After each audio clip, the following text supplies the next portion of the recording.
अल्हम्दुलिल्लाहि रब्बिल आलमीन वस्सलातु वस्सलामु अला सय्यिदिल अंबियाइ वल मुरसलीन व अला आलिहि व अस्हाबिहि अजमाइन। अम्मा बाद वक़ाल अल्लाहु तआला फ़िल क़ुरआनिल मजीद फ़अऊज़ु बिल्लाहि मिनश शैतानिर रजीम। बिस्मिल्लाहिर रहमानिर रहीम। मन युतिअल्लाह व रसूलहु फ़उलाइका मअल्लज़ीना अनअमल्लाहु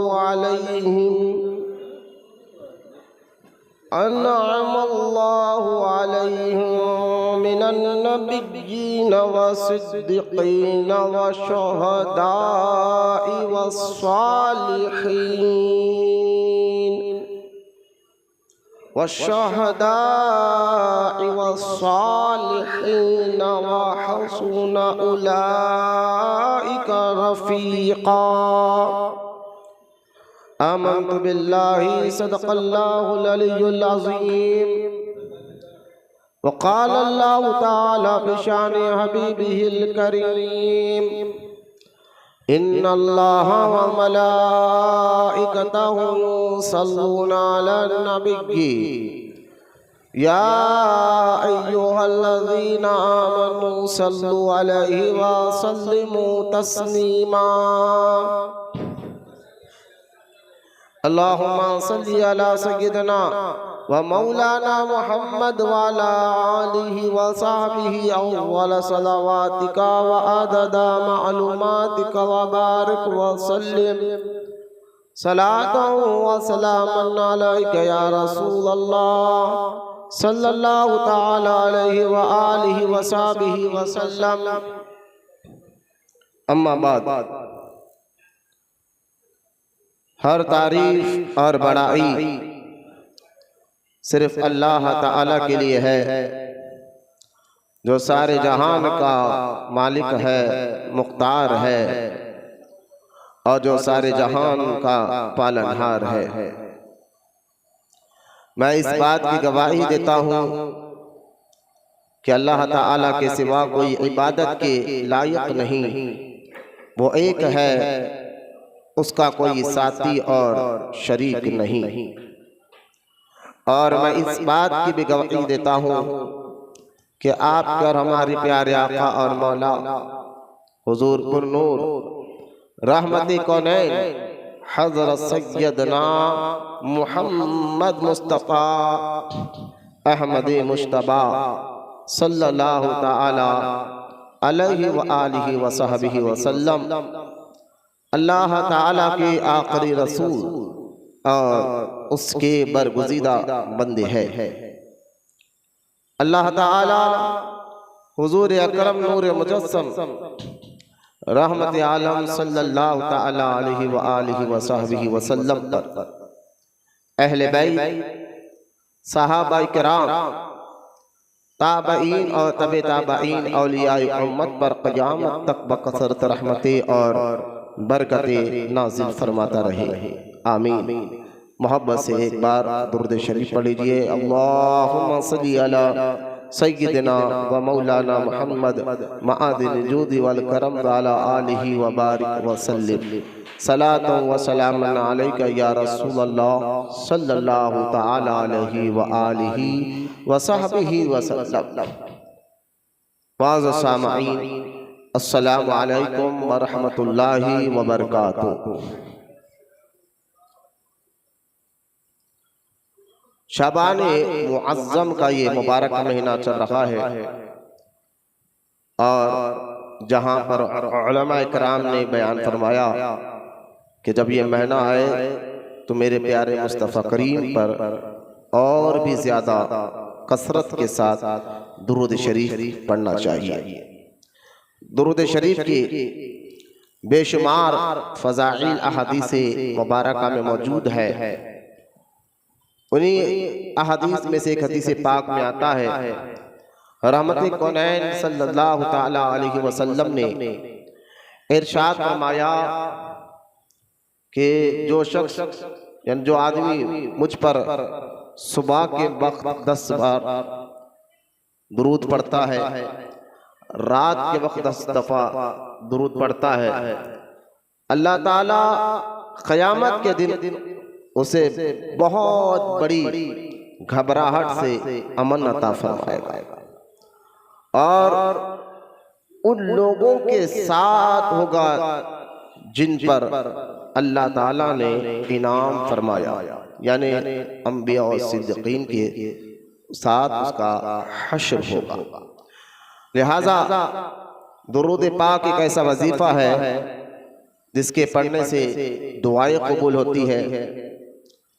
दुरूद पाक एक ऐसा वजीफ़ा है जिसके पढ़ने से मुश्किलें हल होती है। दुरूद पाक एक ऐसा वजीफ़ा है जिसके पढ़ने से दिल साफ होता है। दुरूद पाक एक ऐसा वजीफ़ा है जिसके पढ़ने वालों को अल्लाह ताला नेकी अता फरमाता है, गुनाह माफ़ फरमाता है, उसके दर्जात को बुलंद फरमाता है। दुरूद पाक के बेशुमार फ़ज़ाइल मौजूद है। अल्लाह तमाम को कहने सुनने से ज़्यादा अमल की भी तौफीक अता फरमाए, आमीन। मोहब्बत से एक बार दुरूद शरीफ फिर से पढ़े, अल्लाहुम्मा सल्ली अला सय्यदना व मौलाना मुहम्मद मादिन जुद वल करम वाला आलिहि व बारिक व सल्लम, सलातो व सलामन अलैका या रसूल अल्लाह सल्लल्लाहु तआला अलैहि व आलिहि व सहबिहि व सल्लम। माज़ा सामईन, रमज़ान मुबारक का महीना करीब में है 2026 और ये शाबान मुअज़्ज़म के निफ्स दिन यानी 15 दिन गुजर चुके हैं, अभी निफ्स दिन बाकी है और इंशाअल्लाह अल्लाह हमें रमज़ान मुबारक के इस मुबारक महीने में खैर और आफियत के साथ अता फरमाएगा और उसमें खूब अल्लाह ताला की इबादत, रोज़े, तरावी करने, पढ़ने कर रखने की तौफीक अल्लाह अता फरमाए। आज ज़रूरी है, आज का ये उन्वान के मैंने टॉपिक रखा, इबादत की रूह क्या है। नमाज, रोज़ा, हज, ज़कात, इबादत अल्लाह ताला के और उसके हबीब अलैहिस्सलाम के बताए हुए रास्ते, उसके अहकामात पर अमल करना यह हर मुसलमान के लिए ज़रूरी है जो अल्लाह पर ईमान ला चुका है, जो रसूल पर ईमान ला चुका है, नबियों पर ईमान ला चुका है, क़ब्र, आखिरत, क़यामत, तकदीर सब पर ईमान ला चुका है।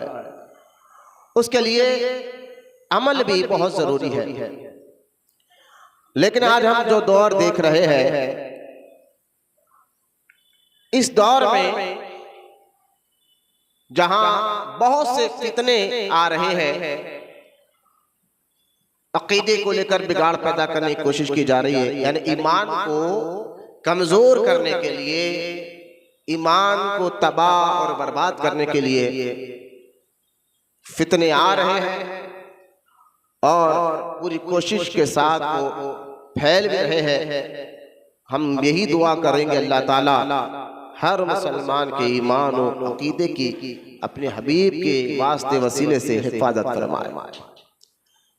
जहां ये फितनों का दौर है, वहीं पर बेअमली का दौरा भी है। यानी मस्जिदें वीरान है, आज मुसलमान दीन से दूर, इबादत से दूर, इल्ला माशाअल्लाह चंद ही मुसलमान हैं जिनको अल्लाह और रसूल से मोहब्बत सच्ची होती है और आखिरत की फिक्र भी होती है। और ये सारी हरकतें, सारी आदतें दीन से दूर होने की वजह से इबादत से दूर, अहकामात से दूर मुसलमान जिंदगी गुजार रहा है। ताज्जुब की बात यह है, होटलें आबाद नजर आते हैं, जुमे की नमाज में आप देख ले या मुक़द्दस रातों में आप देख ले, लेकिन मसाजिद वीरान नजर आ रहे हैं। उसकी वजह क्या है? किस वजह से आज दीन से दूरी हो रही है और लोग किन वजूहात की बुनियाद पर अमल छोड़ रहे हैं? खासतौर लोग से मुराद अहले ईमान। यौम सिराज नींद आती रहती तुम्हारे ऊपर, उठो और बैठो, जाओ इधर देखते रहो। दुरूद शरीफ पढ़िए, अल्लाहुम्मा सल्ली अला सय्यिदना मौलाना मुहम्मद मअदिन जुद वल करम वाला आलिहि व बारिक व सल्लिम सलातो व सलाम अलैका या रसूल अल्लाह सल्लल्लाहु तआला अलैहि वसल्लम। तो मैं तमहीद बांध रहा था कि आज का जो उन्वान है इबादत की रूह क्या है, इस पर बोलने से पहले मैं इबादत का जिक्र कर रहा था कि आज होटलों में लोग नजर आते हैं ज्यादा, चबूतरों पर बैठने के लिए वक्त बहुत ज्यादा मिलता है, बैठ भी रहे हैं, घंटों घंटों बैठेंगे और होटलों में वक्त गुजारना पहलवानों सियासतदानों के साथ वक्त गुजारने के लिए तो वक्त है, लेकिन जैसा ही इबादत की बात आए, मसाजिद में बैठने की बात आए और अल्लाह उसके रसूल के अहकामात पर चलने की बात आए, तो वहाँ पर बहुत सारे अहले ईमान को सुस्ती काहेली की वजह से वो इन इबादत से दूर होते जा रहे हैं। इसलिए हाल ये हो गया है कि जहां पर जुमा का दिन आ जाए तो जहां जिस मस्जिद में नमाज बिल्कुल जल्दी पढ़ाई जाती है वहां पर मुसलमान फौरन पहुंचकर नमाज अदा कर लेते हैं। ठीक है, मजबूरियां भी होती है और कोई किसी को कारोबार का मसला होता है, तिजारत का मसला होता है, लेकिन मैं अर्ज ये कर रहा था, लेकिन उन्हीं लोगों को आप देखिए दूसरे वक्त में बैठने के लिए बहुत टाइम होता है, जो बहाना लगाते हैं कि हमें तो काम है इसलिए हम जल्दी नमाज पढ़ लेते हैं और फिर बाद में उनको काम क्या रहता है, बस इल्ला माशाल्लाह हर मुसलमान की भी बात नहीं कर रहा हूं मैं, लेकिन काम क्या होता है आप जानते हैं कि फिर फजूल बातें करते हैं बैठना, और चार दोस्त चार लोग बैठ गए तो फिर गीबतें भी होती है। गुमान तो अच्छा रखेंगे, लेकिन हो सकता है कि किसी की चुगलखोरी होगी और किसी के बारे में कुछ बातें की जाएगी। तो आज जरूरी था कि मसाजिद में जुमा के बयानात तवील किया जाए ताकि लोगों को दीन के अहकाम सिखाए, अकीदा सिखाए, अमल सिखाए। तो खैर अमल से जो सुस्ती, अमल करने को जो दिल नहीं चाह रहा है और रस्मी तौर पर सिर्फ नमाज पढ़ लेना, और फिर जो है अगर पूछा जाए कि नमाज तो आप पढ़ रहे हैं, लेकिन जरा ये बताइए नमाज पढ़ने का तरीका क्या है? तो जो 10 साल से नमाज पढ़ रहा है, जो 15 साल से नमाज पढ़ रहा है, उनसे भी अगर आप पूछेंगे, आप 10-15 साल से माशाल्लाह नमाज की पाबंदी तो कर रहे हैं, लेकिन आपसे सवाल ये है कि बताइए नमाज का तरीका क्या है? नमाज के कुछ शर्तें हैं, कुछ फराइज है, कुछ वाजिबात है, जिसका सीखना हर मुसलमान मर्द और औरत पर जरूरी है, लाजिम है। लेकिन 10 साल 15 साल से नमाजें पढ़ते पर भी अक्सर देखने में आता है वो लोग ना रुकू सही करते हैं ना सजदा सही करते हैं। उसकी वजूहात से नमाज का असर ना उनके जिस्म पर होता है, ना उनके रूह पर होता है, वरना नमाज में असर बहुत है। अल्लाह ताला की इबादत में असर बहुत है, चाहे नमाज हो, रोजा हो, हज हो, जो जो अल्लाह उसके रसूल ने अहकाम बताया है उस पर अमल करने से जो असर जिस्म पर होता है, रूह पर होता है, यकीन जानिए वो आज के दौर में नजर नहीं आता। क्यों?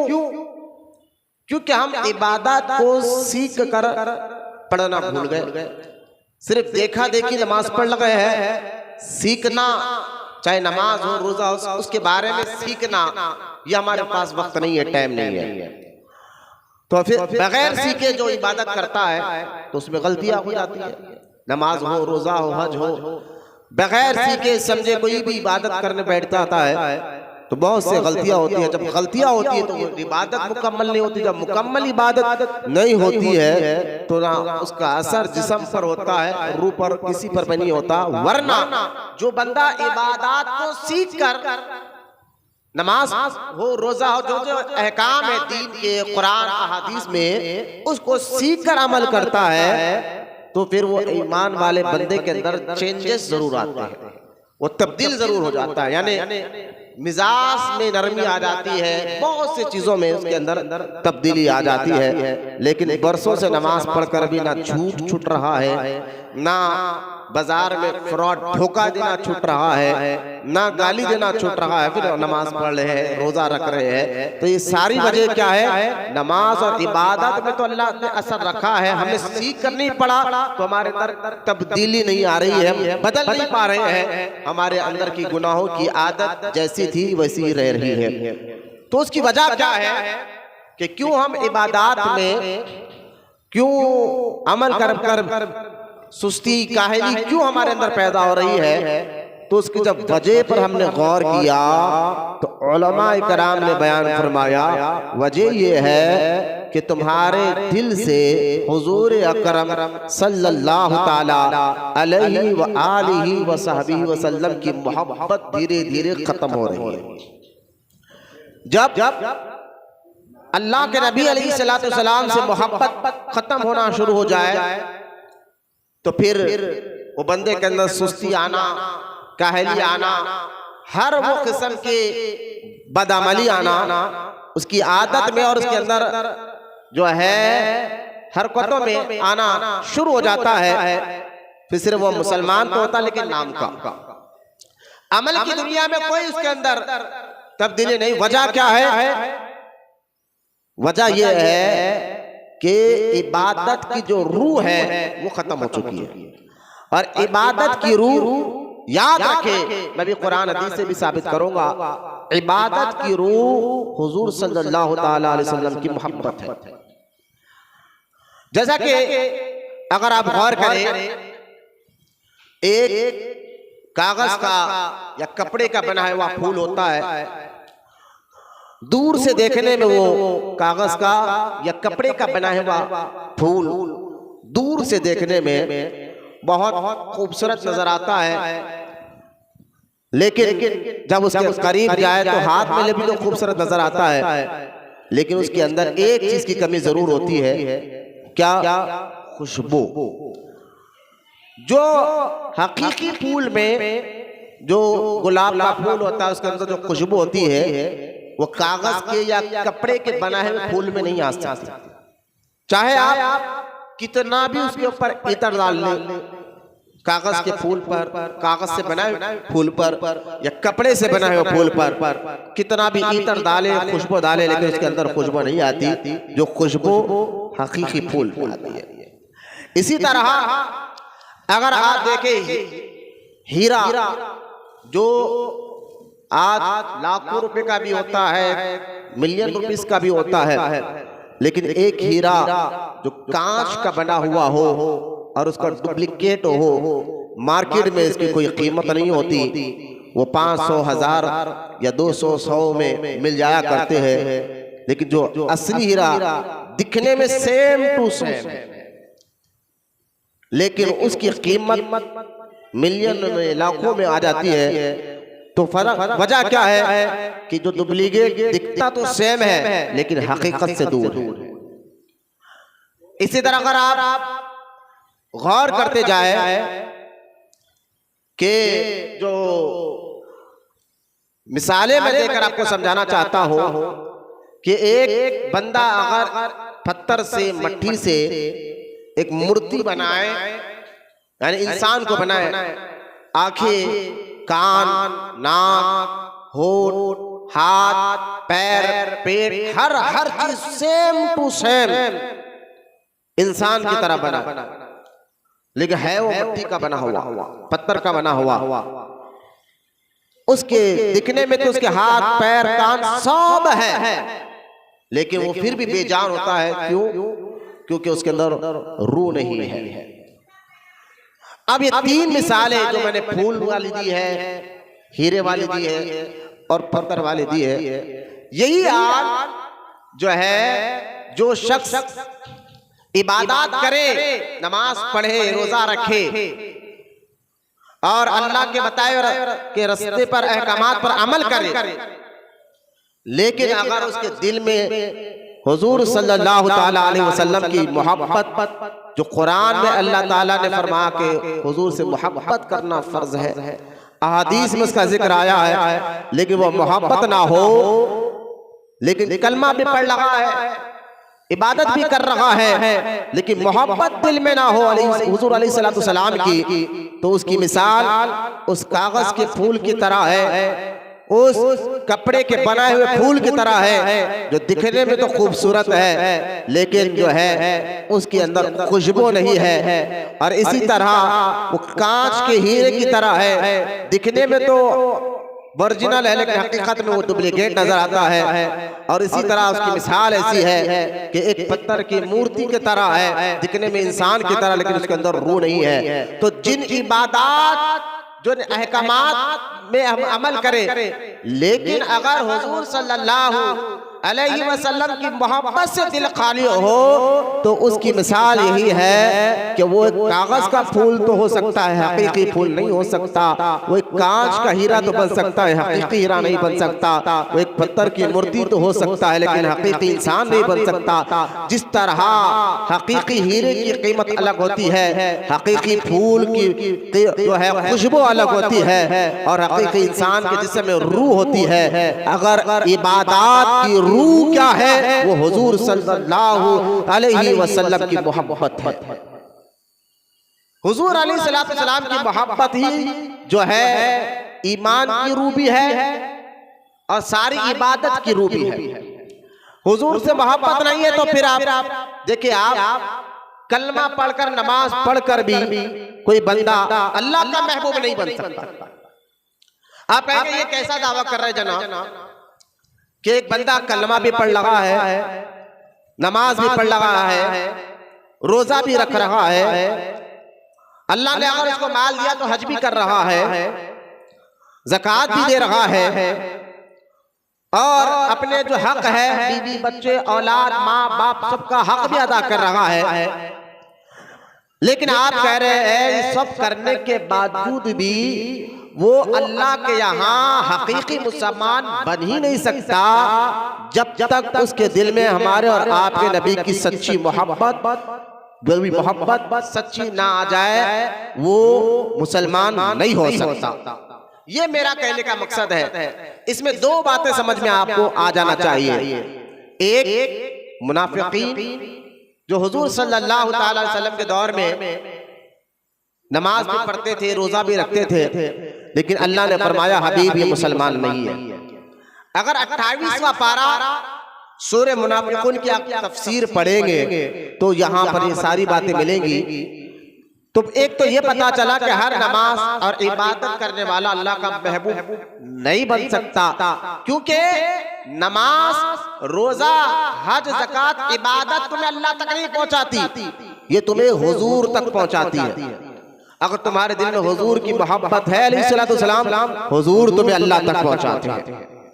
ये मेरा दावा बिल्कुल कुरान हदीस की रोशनी में मैं आपको कह रहा हूँ। नमाज पढ़कर कोई बंदा अल्लाह का महबूब नहीं हो सकता अगर उसके दिल में हुजूर का अदब और हुजूर की मोहब्बत ना हो। रोजा रखकर कोई अल्लाह का महबूब बंदा नहीं बन सकता अगर उसके दिल में हुजूर की मोहब्बत और हुजूर का अदब ना हो। अच्छे अमाल कर कर कोई अल्लाह का बंदा और अल्लाह का महबूब नहीं बन सकता अगर उसके दिल में हुजूर की मोहब्बत और हुजूर का अदब ना हो। तो पता क्या चला कि नमाज, रोजा, हज, ज़कात ये तुम्हें अल्लाह तक नहीं पहुंचाते, ये काम तुम्हें रसूलुल्लाह तक पहुंचाते सल्लल्लाहु अलैहि वसल्लम। रसूल तुम्हें अल्लाह तक पहुंचाते।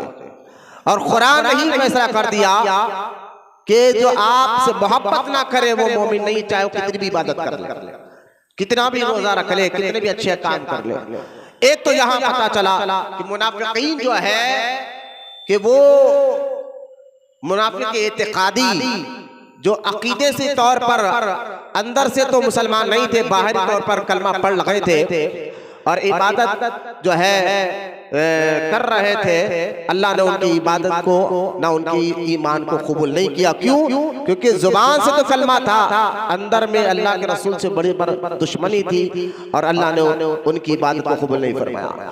और दूसरी बात यह है, एक बंदा अंदर से हुजूर से तो चाहता है, मोहब्बत करने का दावा करता है और माज़अल्लाह उसका अकीदा भी अच्छा है, लेकिन इबादत में सुस्ती कर रहा है, तो समझ जाए कि इसकी मोहब्बत अभी मुकम्मल नहीं हुई है जैसा होना चाहिए।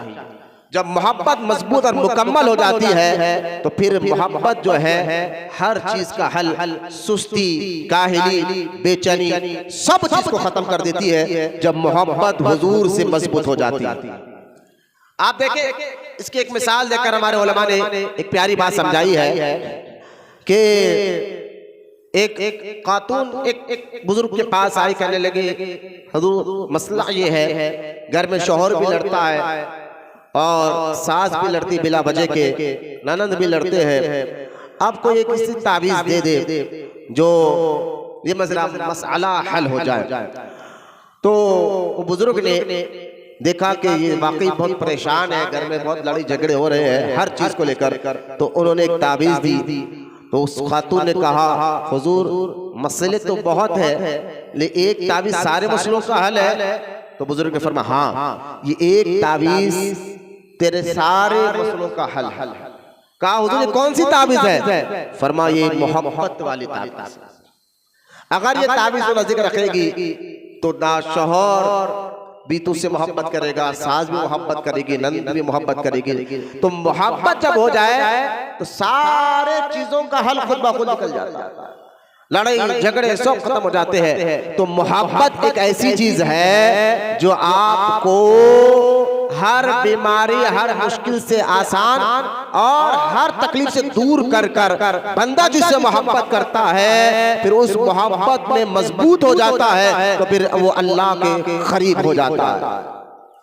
आप गौर करें कि मोहब्बत जब बंदे के जिस्म में आ जाए, मोहब्बत जब बंदे के जिस्म में आ जाए तो उसको ना महबूब को जिससे वो मोहब्बत करता है, तो मोहब्बत की वजह से किसी चीज की उसको तकलीफ नहीं होती। एक बुजुर्ग के बारे में मैंने तज़किराए औलिया शेख फरीद अत्तारी रहमतुल्लाहि तआला अलैहि की किताब में ये वाक़या पढ़ा था।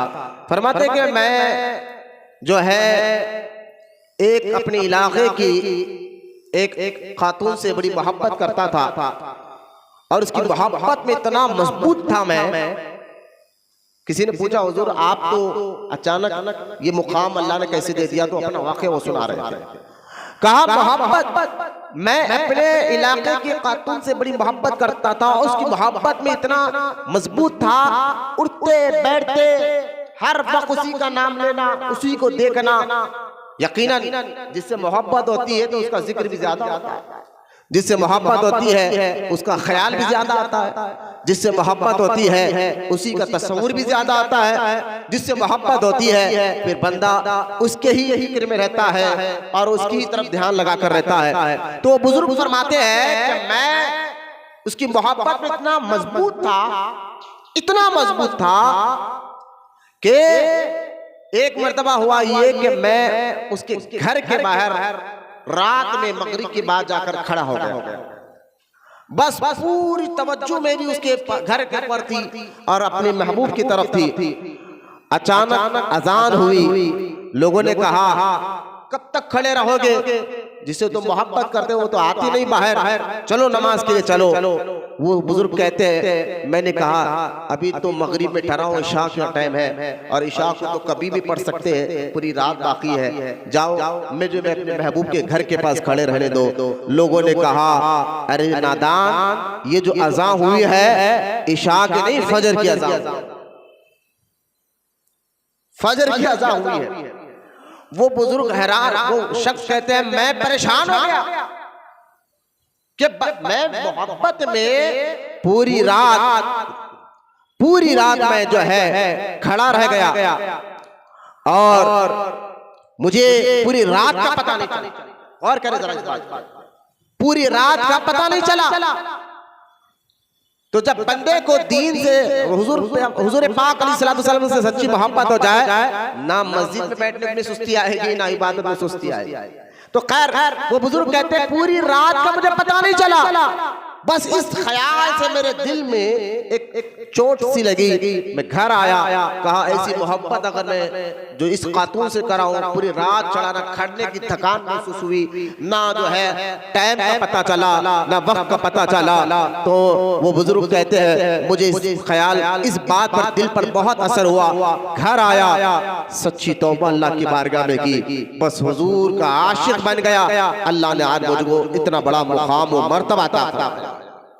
तो मोहब्बत जो है ना, ये जब हुजूर सल्लल्लाहु ताला अलैहि वसल्लम से हो जाए, तो मैं मुनाफिकों की बात नहीं कर रहा हूँ, जो कमजोर ये अमल में जो कमजोर हो रहे हैं वो उनकी बात कर रहा हूँ। फिर अमल आसान उनके लिए हो जाता है। ना रोजा रखने में सुस्ती आती है, ना इबादत में सुस्ती आती है, ना कुरान पढ़ने में सुस्ती आती है, ना नमाज पढ़ने में सुस्ती आती है। हर अमल उसको आसान करने नजर आ जाता है। क्यों? क्योंकि उसके दिल में सच्ची और पक्की मोहब्बत हुजूर अलैहिस्सलाम से हो चुकी। उसकी पहचान क्या है कि बंदा तब्दील हो गया।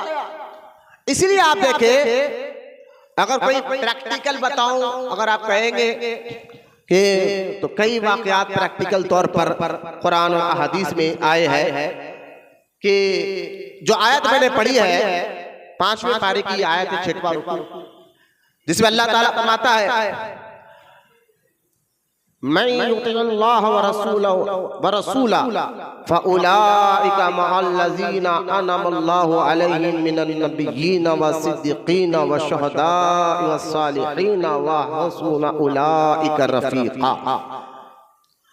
जिसमें अल्लाह फरमाता है जो अल्लाह और उसके रसूल की इताअत और फरमाबरदारी करते हैं, उससे मोहब्बत करते हैं, तो अल्लाह फरमाता है क़यामत के रोज अल्लाह ताला उसको नबियों, सिद्दीकों, शहीदों और सालिहीन के साथ उठाए।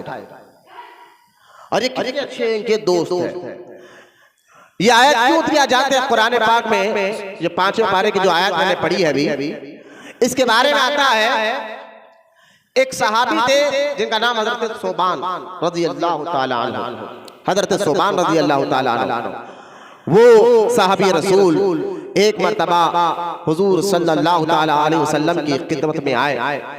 चेहरे पर गम के आसार नजर आ रहे थे, बहुत बेचैन नजर आ रहे थे। अल्लाह के रसूल अलैहिस्सलातु वस्सलाम ने अपने इस गुलाम से पूछा है सोबान क्या बात है, चेहरे पे गम क्यों नजर आ रहा है, बेचैन क्यों हो, तकलीफ में क्यों नजर आ रहे हो? तो वो हजरत सोबान रज़ी अल्लाह ताला अन्हु ने अर्ज किया, या रसूल अल्लाह एक चीज के बारे में सोच सोच कर मेरे को फिक्र आ गई है और मैं इस फिक्र में बेचैन हूं। अल्लाह के रसूल अलैहिस्सलातु वस्सलाम ने पूछा, ऐ सोबान वो कौन सी फिक्र है जो हमें सता रही है, वो कौन सा ख्याल है जिसके बारे में तुम सोच सोच कर बेचैन हो रहे हो, बताओ। सहाबा का मोहब्बत देख के अल्लाह रसूल से हजरत सोबान ने अर्ज किया, या रसूल अल्लाह मैं जब भी, क्योंकि दिन हो या रात, जब तक आपको देख ना लूं मैं सुकून में नहीं रहता। आपसे मोहब्बत बहुत ज्यादा, जब भी मुझे आपका ख्याल आता है, अगर मैं काम भी कर रहा हूं तो छोड़कर आपकी खिदमत में आ जाता, घर में हो तो आ जाता हूं। दुनिया में तो ये आसान है, जब तक मैं जिंदा हूं, जब भी आप मुझे याद आए मैं फौरन आ जाता हूं, और जब तक दिन में आपको देख ना लूं, रात में ना देख लूं, मैं सुकून से नहीं रहता। अब ख्याल मुझे ये आ गया है कि क़यामत के दिन तो आप आला मुकाम पर रहेंगे, हम गुलाम आप तक पहुंच पाएंगे या नहीं पहुंच पाएंगे, क्योंकि उस वक्त फिर मैं कैसे रहूंगा आपके बगैर दीदार के, और आपके बगैर जो है मेरा गुजारा नहीं हो सकता। ये मोहब्बत, ये तड़प देखते थे हजरत सोबान, और कहते हुजूर यही ख्याल मुझे सता रहा है कि कैसे मैं रह पाऊंगा क़यामत के दिन और हश्र के मैदान में हिसाब किताब होने के बाद। आप तो अल्लाह की बारगाह में आला मुकाम पर रहेंगे, हम कैसे हो रह पाएंगे? ये फिक्र कर मुझे खाए जा रही है, ये सोच मुझे तड़पा रही है, इसलिए मैं बड़ा बेचैन और फिक्र जब ये बढ़ गई आपके पास आया, क्योंकि सहाबा का अकीदा था कि जो मुश्किल आ जाए तो हुजूर के दरबार से टल हो जाती है। लिहाजा जब ये बात कह रहे थे, अर्श का मालिक, सारे कायनात का मालिक अल्लाह ताला ने फौरन जबरील अलैहिस्सलाम को ये आयत मुबारक देकर जमीन पर भेजता है और कहता है अल्लाह ताला जबरील अलैहिस्सलाम के जरिए कि हबीब अब कह दीजिए कुरान की आयत उतर गई, जो अल्लाह और रसूल की मोहब्बत और उसकी इताअत करते हैं, क़यामत के दिन अल्लाह उन्हीं के साथ उनका हश्र करेगा, बल्कि नबियों नहीं सिद्दीक़ों, शुहदा और सालिहीन के साथ उनका हश्र होगा और वो उनके बहुत अच्छे खास साथी और दोस्त रहेंगे।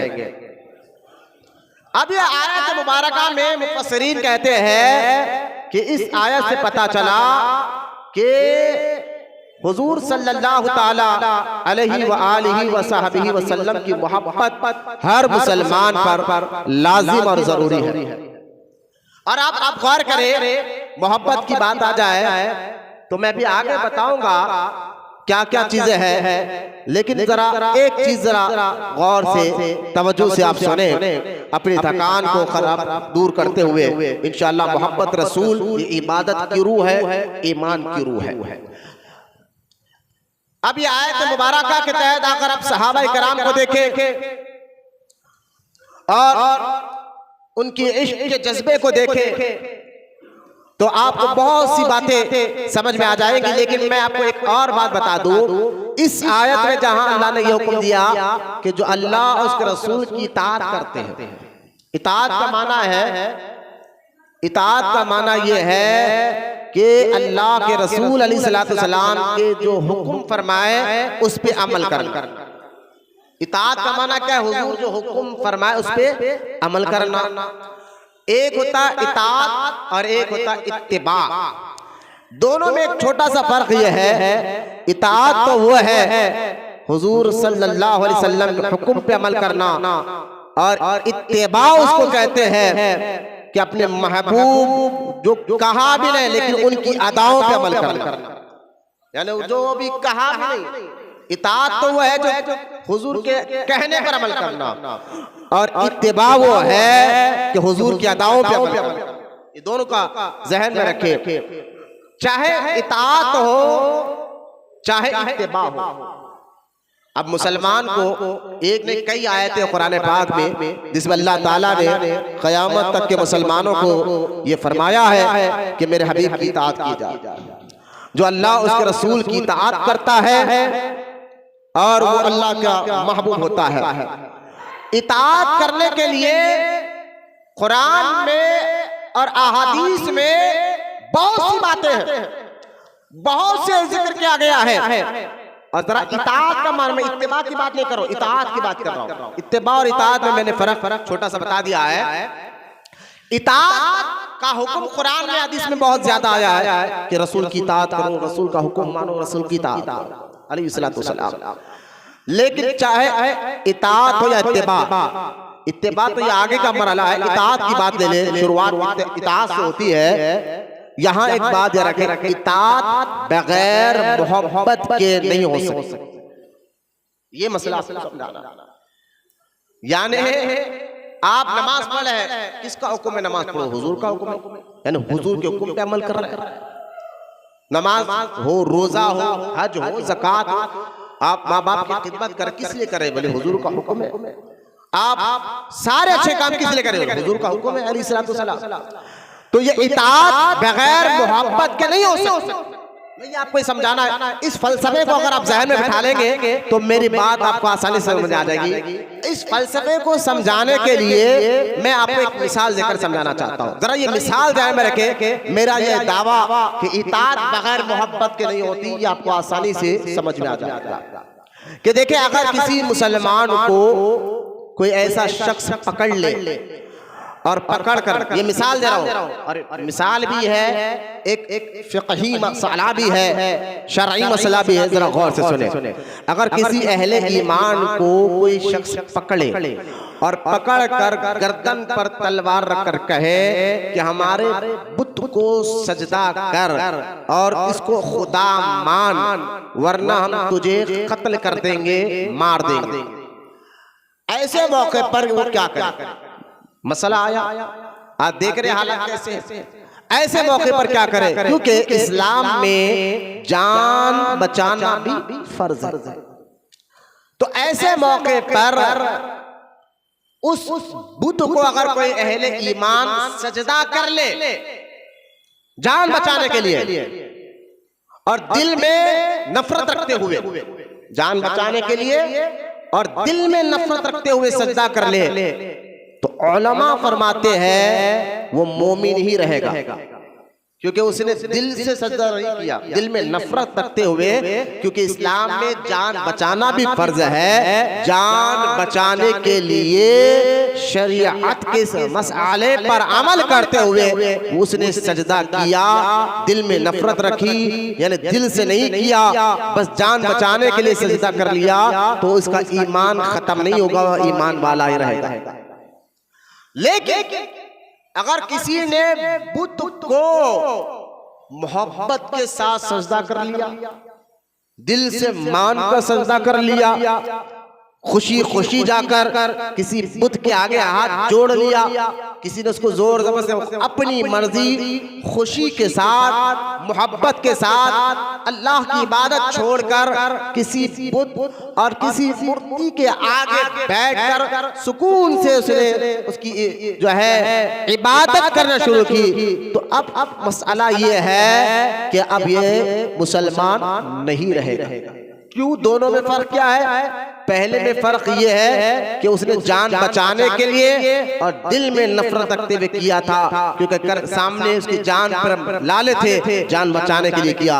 और दूसरी सूरत इसलिए कि उसको किसी ने जोर जबरदस्ती नहीं की, बल्कि मोहब्बत के साथ दिल को राजी करते हुए उसने सजदा किया, इसलिए अब वो ईमान वाला नहीं रहा। तो इस मिसाल से आपको समझना चाहिए, किसी के बात पे बंदा अमल उसी वक्त करता है जब उसको उससे मोहब्बत होती है।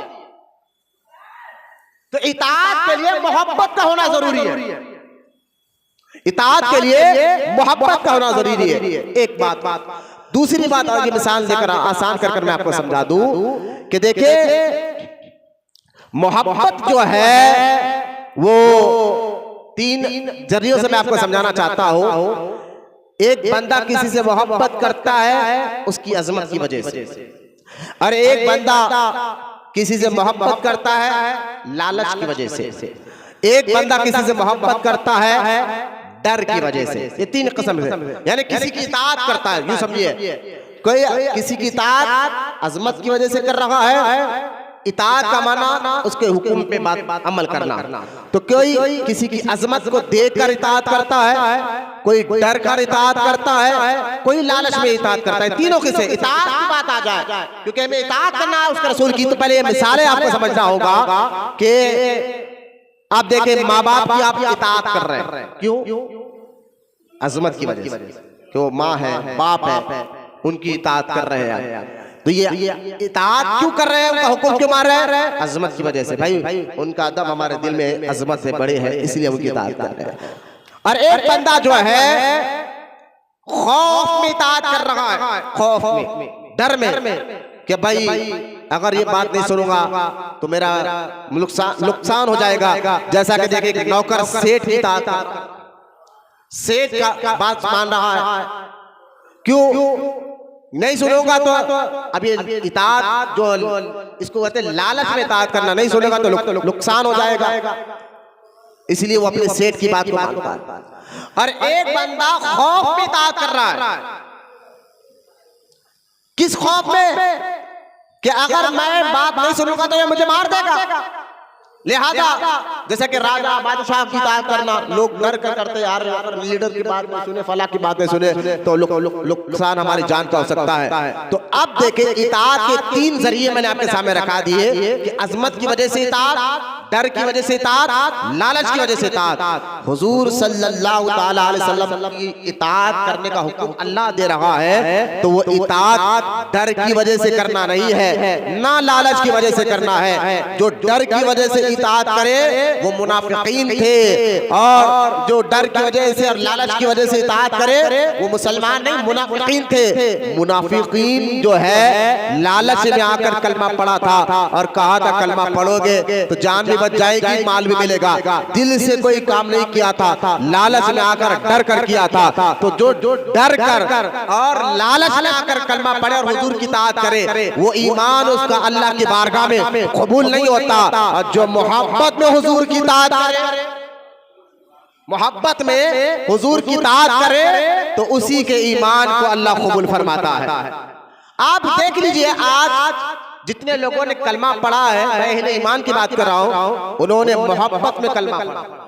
वरना आज तो दौर है ना लालच का दौर है, यानी ऐसा नहीं कि नहीं करेंगे तो नुकसान हो जाएगा, ना खौफ का दौर। बज़ाहिर समझाने के लिए कह रहा हूँ, खौफ नहीं है ना लालच है, लेकिन क्या बात है कि आज के दौर में लोग जो है ज़कात निकालते हुए नजर आ रहे हैं, हज करते हुए नजर आ रहे हैं। ना ऐसा कोई कानून, अभी आज के दौर की बात कर रहा हूँ, ऐसा कोई कानून नहीं बना है कि अगर आप ज़कात नहीं निकालेंगे तो आपको मार दिया जाएगा, इसलिए डर कर आप ज़कात निकाल रहे हैं। ऐसा दुनियावी कानून की बात बता रहा हूँ, ऐसा कोई जबरदस्ती नहीं है। कल नमाज नहीं पढ़ेंगे तो कोई आपको मार देगा, हज नहीं करेंगे तो कोई आपको मार देगा, इसलिए आप डर कर हज करें। नहीं, आज लाखों लाख हाजी हज करते हुए नजर आ रहे हैं, लाखों लाख मालदार मुसलमान अल्लाह की राह में ज़कात और सदका निकालते नजर आ रहे हैं। तो पता क्या चला, इनके ये इबादत डर से नहीं ना लालच से, ये हुजूर की मोहब्बत का आता। मोहब्बत जो है फिर अमल को आसान कर देती है। तो लिहाजा मोहब्बत की बात आ जाए, मैं आपको ये मिसाल देकर समझा रहा था। अब आए मैं आपको एक हदीस पाक जो सही बुखारी और मुस्लिम में यह हदीस पाक जरा गौर से सुनिए। हजरत सैयदना अनस बिन मालिक रजी अल्लाह ताला अन्हु से रिवायत, और ये हदीस सैयदना अबू हुरैरा रज़ी अल्लाह ताला अन्हु से भी रिवायत है, और बहुत से सहाबा से भी ये जो हदीस में पढ़ने जा रहा हूँ, बहुत से सहाबा से भी ये हदीस रिवायत है। लेकिन हजरत अनस बिन मालिक रज़ी अल्लाह ताला अन्हु की रिवायत में पढ़ रहा हूँ, जो बुखारी शरीफ और मुस्लिम शरीफ दोनों किताबुल ईमान में ये हदीस मौजूद। और जहाँ इतने बड़े मुहद्दिस, कुरान के बाद अफजल किताब जो है बुखारी शरीफ है, और बुखारी के बाद दूसरा नंबर मुस्लिम शरीफ का आता है। तो और ये हदीस जो मैं पढ़ रहा हूँ बुखारी में भी है और मुस्लिम में भी, और जो दोनों इमाम ने जिस हदीस को सही कहा हो तो मुहद्दिसीन उलमा के नजदीक वो हदीस की अहमियत क्या है, मुत्तफक अलैह हो जाती है। और इस हदीस से जो हदीस मैं बयान करना जा रहा हूँ उससे मसला ये निकलता है, जो हदीस बुखारी में भी हो मुस्लिम में भी हो, और जो बात हुजूर बता रहे हो वो बात या तो फर्ज होगी या तो वाजिब होगी। लेकिन मैं जो बात बताने जा रहा हूँ हदीस के, ये हर मुसलमान मर्द पर भी फर्ज है नमाज की तरह, और हर मुसलमान औरत पर भी फर्ज है। अब हदीस सुनिए आप। हज़रत अनस बिन मालिक रज़ी अल्लाह ताला अन्हु फरमाते हैं, मैंने अल्लाह के रसूल सल्लल्लाहु ताला अलैहि व आलिहि वसहबिहि वसल्लम से फरमाते हुए सुना, क्या आपने इरशाद फरमाया, अल्लाह ताला की इज्जत जलाल और उसकी कुदरत की कसम जिसके कब्जे में मुझ मोहम्मद रसूलुल्लाह की जान है। जरा इस हदीस के एक लफ्ज़ पर मैं आगे समझा, आपको चेहरे पे देख रहा हूँ, थोड़ा मेरी बात को समझे मैं कहना क्या चाहता हूँ। हुजूर फरमा रहे हैं, उस जात पाक की कसम जिसके कब्जे कुदरत में मेरी जान है, उस रब की कसम जिसके कब्जे कुदरत में मेरी जान है, तुम उस वक्त तक मोमिन नहीं हो सकते। हुजूर फरमा रहे तुम उस वक्त तक मुसलमान और मोमिन नहीं हो सकते जब तक तुम मुझे अपने माल से भी ज्यादा, अपने माँ बाप से भी ज्यादा, अपनी औलाद से भी ज्यादा, अपने रिश्तेदार से भी ज्यादा, बल्कि अपनी जान से भी ज्यादा मुझसे मोहब्बत ना करो। अभी हदीस देखिए आप। इस हदीस में हुजूर सल्लल्लाहु अलैहि वसल्लम का ये फरमान बताया जा रहा है कि हुजूर से मोहब्बत करना फर्ज ऐन है, जरूरी है। और कैसी कि जान से ज्यादा, माल से ज्यादा, औलाद से ज्यादा, बीवी बच्चों से ज्यादा। अब ये हदीस पर आप गौर फरमाइए कि इस हदीस की रोशनी में आपको पता चलेगा मैं कहना क्या चाहता हूँ। इस हदीस पाक से आप अंदाजा करते जाइए कि हुजूर सल्लल्लाहु अलैहि वसल्लम ने ताकीद के साथ जो कहा कि मुझसे मोहब्बत करो सबसे ज्यादा। अब सरकार ने जो हदीस में बयान फरमाया है वो उसको जरा गौर करने की बात है। वो ये हुजूर ने ये नहीं कहा उस रब की कसम जिसने जमीन बनाए, आसमान बनाए, अर्श बनाए, चांद सूरज बनाए, ये नहीं कहा अलैहिस्सलातु वस्सलाम। कसम कब खाई जाती है? कुछ खास बात की हो तो कुछ खास चीज की कसम उठाई जाती है। कसम की बात आ जाए तो मैं आपको एक और बात क्लियर कर देता हूँ कि हमारे यहाँ जो कसम का मामला है वो अल्लाह की जात या उसकी सिफत की कसम खाना जायज होता है, तो खैर कसम उठाना जायज होता है। अब मेरे आका रहमत कौनैन ने ये नहीं कहा अर्श बनाने वाले रब की कसम, ये नहीं कहा चांद सूरज बनाने वाले रब की कसम, ये नहीं कहा जमीन और आसमान बनाने वाले रब की कसम, ये नहीं कहा कायनात को बनाने वाले रब की कसम, बल्कि ये कह रहे हैं कि उस रब की कसम जिसके कब्जे कुदरत में मेरी जान है। मतलब क्या है? मतलब ये है हुजूर सल्लल्लाहु अलैहि वसल्लम फरमाते हैं कि मेरे गुलामों यकीनन सारी कायनात को बनाने वाला रब है, उसने एक से एक कायनात में चीजें बनाई है। आसमान को देख लो, चांद सूरज को देख लो, तारों को देख लो, लेकिन सबसे ज्यादा अहमियत अल्लाह के यहाँ, सबसे ज्यादा इज्जत अल्लाह के यहाँ ना चांद की है, ना सूरज की है, ना जमीन की है, ना आसमान की है, ना तारों की है। अल्लाह के यहाँ सबसे ज्यादा अहमियत की अगर किसी चीज की है तो तुम्हारे नबी मोहम्मद रसूलुल्लाह की अहमियत है। इस हदीस में हुजूर सल्लल्लाहु अलैहि वसल्लम बताना चाहते हैं अल्लाह के यहाँ सबसे ज्यादा इज्जत वाली चीज कौन है? वो हुजूर की जात मुबारक है। इसलिए हुजूर ये नहीं कहते कि जमीन बनाने वाले रब की कसम, हुजूर कहते उस रब की कसम जिसके कब्जे में मेरी जान। तो ये सदी से पता चला। फिर बात ये कि सरकार अलैहिस्सलातु वस्सलाम फरमाते हैं कि उस वक्त तक तुम मुसलमान नहीं हो सकते जब तक तुम अपने माल, औलाद, बीवी, बच्चों से ज्यादा मुझसे मोहब्बत ना कर लो और अपनी जान से ज्यादा मुझसे मोहब्बत ना कर लो। तो कुरान की एक आयत मुबारक और जो है बुखारी शरीफ की हदीस और जो मिसालें मैंने दे के आपको समझाए हैं हुजूर सल्लल्लाहु ताला अलैहि व आलिहि वसल्लम के मुताल्लिक़ जो है, इन तमाम हदीसों को ज़हन में रखकर बात पता ये चली कि अगर कोई बंदा अल्लाह तक पहुंचना चाहता है तो वो बंदा पहले हुजूर से मोहब्बत करे फिर अमल करे। हुजूर की मोहब्बत तुम्हें नमाज, रोजा, हज, ज़कात, इबादत ये तुम्हें अल्लाह तक नहीं पहुंचाते, इबादत तुम्हें रसूल तक पहुंचाते, रसूल तुम्हें अल्लाह तक पहुंचाते। जैसा कि आप देखिए एक और आयत में पढ़कर इंशाअल्लाह मोहब्बत का माना मतलब आपको समझाऊंगा। एक और आयत मेरे साथ करें, सूरह आल इमरान की आयत है, बिल्कुल इत्मीनान के साथ बैठे, किसी को बेचैनी हो रही तो बाहर निकल जाए, मैं चेहरे देख रहा हूं तो वो जो फरमाए कुरान में सूरह आल इमरान सूरह जो तीसरे पारे में ये सूरह शुरू होता है, ये मदनी सूरत है सूरह आल इमरान। उसमें अल्लाह ताला इरशाद फरमाता है कुल इन कुंतुम तुहिब्बुनल्लाह फत्तबिऊनी युहिब्बुकुमुल्लाह। जो कुरान की आयत है या चेहरे पर मुस्कुराहट लाकर बोलिए सुभान अल्लाह। आज हमारे लिए जरूरी है इन अल्लाह उसके रसूल के कलाम की असर दिल पे महसूस करे, वरना हमारा दिल सख्त कब हो जाता है पत्थर की तरह जब हम गाने सुनना, नाचना, कूदना और फिल्में, ड्रामे देखने के आदी बन जाए तो दिल पर म्यूजिक का तो असर होता है, माशाअल्लाह गानों का असर होता है, गाना सुनकर दिल मचलने लग जाता है क्योंकि दिल आज इन गंदी चीजों को सुन सुनकर मचलने लग जाता है। लेकिन अल्लाह का कलाम पढ़ा जाए, कुरान पढ़ा जाए, हदीस पढ़ा जाए, ईमान वाला तो तड़पना चाहिए था, तड़पना चाहिएगा ये कलाम सुनकर, लेकिन वो तड़पते नहीं, बल्कि जो है उनको तो आज मस्जिद में कुरान पढ़ा जा रहा है, उनको फोन में लगा हुआ।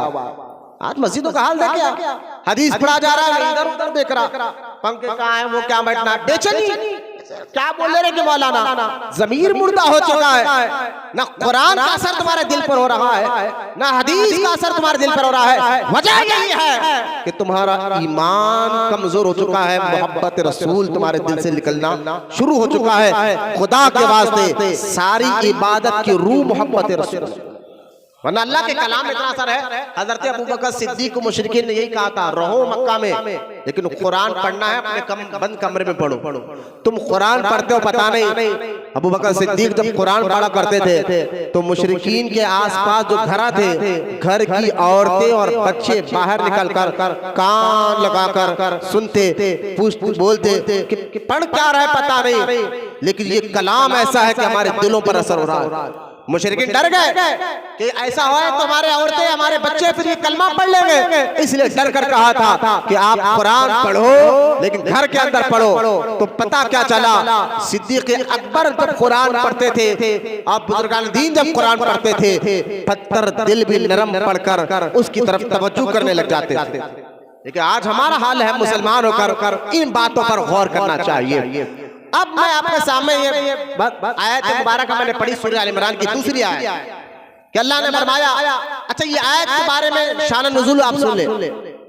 जब अल्लाह के रसूल अलैहिस्सलाम ने यहूदियों को कहा कि तुम जो है मेरी इताअत करो, इताअत का माना ज़हन में रखिए, तुम मेरी इताअत करो, तो यहूदी कहने लगे कि हम मूसा अलैहिस्सलाम का कलमा पढ़ने वाले हैं, हम उनका कलमा पढ़ेंगे और हम उनकी औलाद से भी है। यहूदी कहने लगे हम मूसा अलैहिस्सलाम की औलाद से भी है, तकब्बुर देखे। जबकि हर नबी ने ये कहा था, हर नबी ने कम पेश 1,24,000 नबियों ने ये बात कही थी कि जब मेरे आका रहमत कौनैन यानी आप और हमारे नबी दुनिया में आ जाए तो सिर्फ उनका कलमा पढ़ा जाएगा, उनकी बात मानी जाएगी। हर नबी ने अपनी उम्मत को, अपनी कौम को ये बात बताई थी। यहूदी जानते थे ये अल्लाह के नबी है, रसूल है, लेकिन हसद और जलन से उन्होंने हुजूर का इनकार कर दिया कि हम नहीं मानते अब अल्लाह के रसूल, हम नहीं मानते। हसद जलन जो है ना, ये बड़ी खतरनाक चीज है। जलस, हसद, ये इतनी खतरनाक चीज है, आपका ईमान तबाह बर्बाद हो सकता है। लिहाजा यहूदियों ने जब अल्लाह के नबी अलैहिस्सलाम ने यहूदियों को बुलाकर कहा, तुम्हारी किताबों में भी लिखा हुआ है कि मैं आखिरी नबी हूँ, मुझे बात मानो, मेरा कलमा पढ़ा जाएगा। तो यहूदी कहने लगे ना ना नहीं, अब सुनिए आप जरा गौर से, यहूदी कहने लगे हम आपकी बात नहीं मानेंगे, हम तो इबादत अल्लाह की करेंगे। हाँ, इबादत अल्लाह की कर रहे थे, जरा गौर से सुनिए, आप अल्लाह की इबादत कर रहे थे और साथ ही साथ कहते हैं इबादत तो अल्लाह ही की करेंगे, लेकिन हम आपकी बात नहीं मानेंगे। तो हुजूर ने फरमाया तो अगर मेरी बात नहीं मानोगे फिर अल्लाह का अजाब आ सकता है, पकड़ हो सकती है। तो कहने लगा ये कैसे हो सकता है? यहूदी कहने लगे हम तो मूसा अलैहिस्सलाम यानी नबियों की औलाद में से हैं,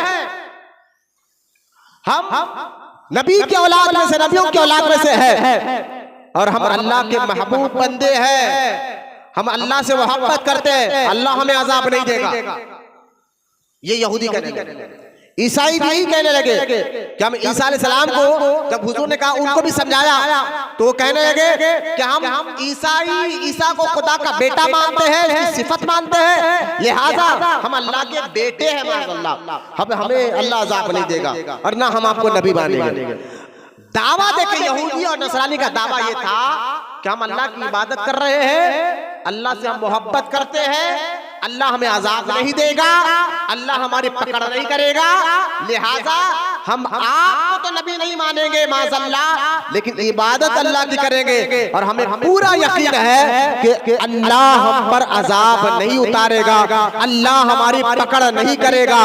ये उनका दावा। गौर करे, गौर, जो आज के लोग जो कहते हैं सिर्फ अल्लाह की बात करो, नबी क्या है आए चले गए, जैसा वहाबिया कहते हैं बदअकीदा, नबी क्या है, क्या फायदा नबी की मोहब्बत मिलाद कर क्या फायदा, उनका जिक्र कर क्या फायदा, कुछ फायदा नहीं है माज़अल्लाह। यहूदियों वाली सोच है ये, यहूदी भी यही कहने लगे, खाली अल्लाह की इबादत कर रहे, बात खत्म। हम अल्लाह की इबादत करें तो अल्लाह हमें क्यों अज़ाब देगा? ये जब यहूदियों ने, नसरानियों ने जब ये बात कही ना, तब कुरान में अल्लाह ने ये आयत उतारी। देखें ना अभी, क्योंकि वो दौर अल्लाह का कलाम उतरने का दौर था ना।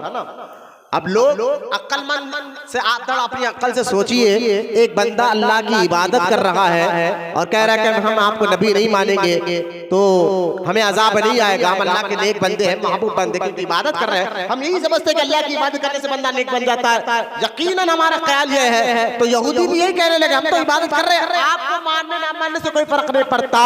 तो कुरान में अल्लाह ताला ने सूरह आल इमरान की ये आयत मुबारका को नाजिल फरमाया और बात भी क्या जबरदस्त ऐलान किया है। क़यामत तक के मुसलमानों के लिए अल्लाह पाक ने ये सबक दे दिया है। अल्लाह ताला ने इरशाद फरमाया, कुल ए महबूब आप कहिए, इन कुंतुम तुहिब्बुनल्लाह, ए यहूदियों, ए ईसाइयों, अगर तुम अल्लाह से मोहब्बत करने का दावा करते हो और ये ख्याल करते हो कि हम अल्लाह से मोहब्बत करते हैं और अल्लाह हमें पकड़ लेगा, अल्लाह हमें अजाब नहीं डालेगा, तो कुरान में अल्लाह कहता है, हबीब कह दे फत्तबिऊनी, अगर तुम अल्लाह से मोहब्बत का दावा करते हो, पहले आप पर ईमान लाए, आपका कलमा पढ़े, फिर ईमान लाए, कलमा पढ़े, बस ये नहीं, फत्तबिऊनी, आपके हुक्म पर अमल करें। ये कुरान की आयत है, कुरान की आयत है मुबारक, फत्तबिऊनी, आपकी इताअत करे, आपके हुक्म पर चले।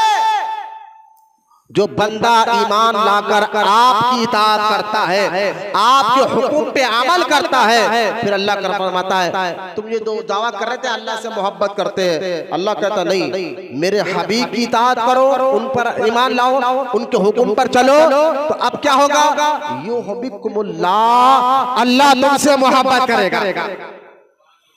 अब हबीब की इताअत करने से अल्लाह कहता है तुमसे मोहब्बत करूंगा। तो लिहाजा अच्छा ये देखे, ये आयत मुबारका जो शुरू होती है कुल से, जो लोग अरबी ग्रामर जानते हैं, अरबी नाज़िरा जानते हैं, अलीफ बा ता सा, तो वो कुल खा और लाम, कुल खान कुल का माना क्या है?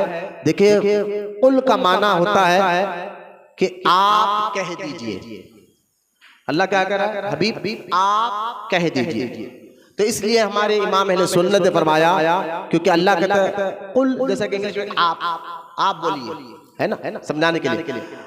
तो कुल जब भी आया कुरान में ये आयत, तो समझ जाए कि अल्लाह हुजूर से कह रहा है, महबूब आप कहिए, आप बोलिए। इस जुमले में मोहब्बत देख, अल्लाह की मोहब्बत देख अपने हबीब से, इस जुमले में कुल आप कहिए। अच्छा, इसलिए आला हज़रत ने फरमाया कुल जब भी आया तो तर्जुमा आला हज़रत ने क्या खूब किया, आशिक इसीलिए कहते ना कि आला हज़रत को समझना है तो हुजूर का वफादार बनना पड़ता। जो जितना वो हुजूर का वफादार बनेगा वो इमाम अहमद रजा को समझ जाएगा। कुरान का तर्जुमा करते हुए जहां कुल का माना किसी ने कहा आप कहिए, आप कहिए, आप कहिए, आला हज़रत ने फरमाया कुल जिसमें अल्लाह कहता है आप कहिए, यकीनन माना यह है, लेकिन असल में इसमें मोहब्बत का फना है, राज है। अल्लाह ये नहीं, ये भी तो कह सकता था कि मैं ऐलान कर रहा हूं कि यहूदियों नसरानियों मुस्तफा की इताअत करो, नहीं, आप कहिए। तो ये आप कहने में जो मोहब्बत है, तो आला हज़रत ने तर्जुमा किया कुल का माना, जब भी कुल का लफ्ज आए, कुल हु अल्लाहु अहद, तो जब भी कुल का लफ्ज आए समझ जाओ अल्लाह कहता है महबूब आप कहिए। ये जरा चेहरे पर मुस्कुराहट लाया उन्होंने, सुभान अल्लाह। वरना जो है आला हज़रत तो यही कहते हैं कि मैं तो मालिक ही कहूंगा कि हो मालिक के हबीब। ये शायरी समझना है तो कुरान की बातों को समझना होगा। मैं तो मालिक ही कहूंगा कि हो मालिक के हबीब, यानी महबूब और मुहिब में नहीं मेरा तेरा, यानी महबूब और मुहिब में नहीं मेरा तेरा। तो कुल कहा आप कहिए। अच्छा, ये जब भी कुरान में कुल आता है ना, बास कुल इसलिए आता है कि वो बात सिर्फ हुजूर ही कह सकते हैं। बात कुल यानी हुजूर ही के लिए है, और वो बात सिर्फ हुजूर ही कहते हैं। और बात कुल इसलिए आता है कि अल्लाह के हबीब कहते हैं वो बात हुजूर कह रहे हैं, लेकिन वो बात सबके लिए, यानी वो बात कुल की दो किस्में आपके सामने रख रहा हूं। एक तो सीधा बैठो बेटा, हाथ मत रखो, मना है साहब, देखो कुछ बेचे नहीं तो बाहर टहल के आ जाओ, परवाने तब जो फरमाए। अल्लाह हमें मस्जिदों में अदब के साथ बैठने की तौफीक दे। कुल का माना मैं बहुत, क्योंकि ये बातें हैं, सीखेंगे तवज्जो रखेंगे तो समझ में आ जाएगा।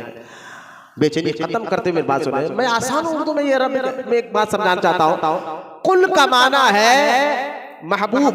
तो कुल में देखिए, मैं आपको एक 3 किस्म बताऊं। एक होता है कुल इन कुंतुम तुहिब्बुनल्लाह, हबीब आप कह दीजिए, तो आप कह दीजिए, यानी वो जुमला जो हुजूर कह रहे हैं वो आप सब हम सब कह सकते हैं। कुल हु अल्लाहु अहद, हबीब आप कहिए अल्लाह एक है। लेकिन एक मर्तबा कुरान में एक आयत ऐसी भी है जिसमें हुजूर ने कहा कुल, लेकिन साथ में जो जुमला आगे कहा ना, वो सिर्फ हुजूर ही कह सकते, आप में नहीं कह सकते। मतलब आप समझेंगे मौलाना कहना क्या चाहते हो? कहना यह चाहता हो कुल इन कुंतुम तुहिब्बुनल्लाह, कुल का माना जरा महबूब आप कहिए। कुल इन कुंतुम तुहिब्बुनल्लाह, अल्लाह से मोहब्बत करते हो तो मेरी इताअत करो। अब ये बात हम और आप कह सकते हैं। कुल हु अल्लाहु अहद, महबूब आप कहिए अल्लाह एक है। ये जुमला आप और मैं भी दोहरा सकते हैं, लेकिन एक आयत से पहले कुल आया है, वो जुमला आप और मैं नहीं दोहरा सकते, लेकिन हुजूर ने दोहराया है, ये हुजूर ही दोहरा सकते। वो कहा कौन सा? कुल इन्नमा अना बशर। कुरान में आया है कुल इन्नमा अना बशर। अल्लाह ताला के रसूल ने फरमाया हबीब आप कहिए मैं दिखने में तुम्हारी तरह इंसान हूं। अब ये जुमला तो हुजूर ही कह सकते हैं। अगर आप और मैं कहेंगे हुजूर ने अपने आप को बशर का है, तो हम हुजूर को अपनी तरह या अपने बशर की तरह कहेंगे तो हमारा ईमान बाकी नहीं रहेगा। ये सिर्फ इख्तियार हुजूर को था, और हुजूर ये जुमला बोल सकते हैं कि मैं दिखने में तो तुम्हारी तरह बशर हूँ, लेकिन आप और मैं ये जुमला नहीं कह सकते, हुजूर को अपनी तरह नहीं कह सकते। क्यों? क्योंकि अल्लाह ताला ने हुजूर को बशर बनाया है, इंसान तो बनाया है, कोई इंसान उनकी तरह नहीं हो सकता। ये समझाने के लिए तो लिहाजा अब ये आयत मुबारक पर थोड़ा खुल की तफसीर मैंने करते हुए बात बहुत आगे मैंने बढ़ा दी है। मोहब्बत की सारी बातों का मकसद ये है कि मोहब्बत रसूल फर्ज है। सारी बातों का मकसद ये, चाहे कुरान की आयत पढ़, अहदीस मैंने पढ़कर सुनाया, ये सारी बातों का मकसद यही है कि मोहब्बत रसूल फर्ज है और मोहब्बत इबादत की रूह है। ये आपको मेरी सारी बातों का निचोड़, सारी बातों की समझ जो है आपको आसानी से समझ में आ जाएगी। यही तो आज का उन्वान है कि आज हमारे अंदर सुस्ती काहली क्यों? कि मोहब्बत की कमी की वजह से। मैं मुनाफिकों की बात नहीं कर रहा हूँ, वहाबियों की बात नहीं कर रहा हूँ, छोड़े उनके दिल में तो मोहब्बत है। मैं मुसलमान मोहब्बत करने का दावा करने वाले की बात करता हूँ। जहाँ मोहब्बत में कमी आती है फिर अमल में सुस्ती और काहली आ जाती है। मोहब्बत जहाँ मजबूत हो जाती है वह अमल में ज्यादती हो जाती है। आप देखिए, चलिए मोहब्बत की बात आए तो एक और बात सुने। मोहब्बत की जो है 3 बाज़ उलमा ने 2 किस्में होती है। मोहब्बत को समझे। मोहब्बत का माना है, मोहब्बत का मतलब ये है क्योंकि मोहब्बत करना रसूल पाक से फर्ज है। ये कुरान की आयत है, 2 आयतें मैंने पढ़ी है और सही बुखारी और मुस्लिम की एक हदीस मैंने पढ़कर आपके सामने इस बात को साबित कर दिया है कि हुजूर से मोहब्बत फर्ज है। ठीक है, अब उसकी एक मिसाल है। मोहब्बत कहते किसको है? तो मोहब्बत दिल की नरमी का नाम है ना। मोहब्बत जो है दिल की नरमी का नाम। अब मोहब्बत हासिल करने के 2 जरिए हैं। किसी से मोहब्बत करना तो 2 जरियों से मोहब्बत होती है। एक तबई मोहब्बत और एक है अकली मोहब्बत। तबई तबीयतन फितरतन मोहब्बत और एक अकली मोहब्बत। अकल से, हाँ अकल कहती है इससे मोहब्बत करना चाहिए तो मोहब्बत हो जाए।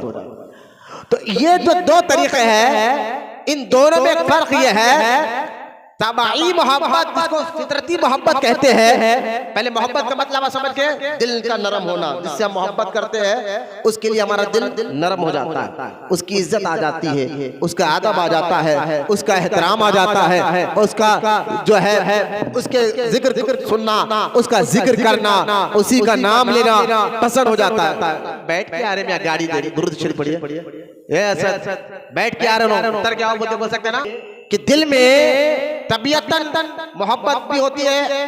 अरे मियाँ बड़े मियाँ को समझो हजरत, एक तो फितरतन मोहब्बत, तबीयतन मोहब्बत, जैसा कि माँ बाप की मोहब्बत पैदाइशी तौर पर हमारे अंदर, तबीयतन औलाद से मोहब्बत फितरी तौर पर है, तबीयती तौर पर है।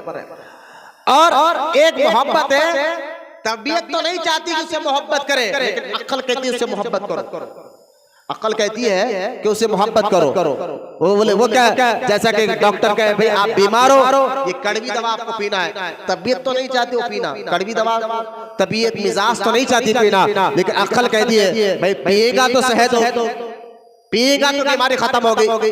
तो लिहाजा अक्ल उसकी तरफ खींच कर ले जाती है और उसको वो काम कराती है। तो एक होती है फितरी मोहब्बत, तबीयतन मोहब्बत, और एक होता है अक्ली मोहब्बत। मेरे और आपके नबी को अल्लाह ताला ने ऐसा हुस्न कमाल अता फरमाया है, तबीयत भी देखे तो कहते हैं आप जैसा कोई नहीं।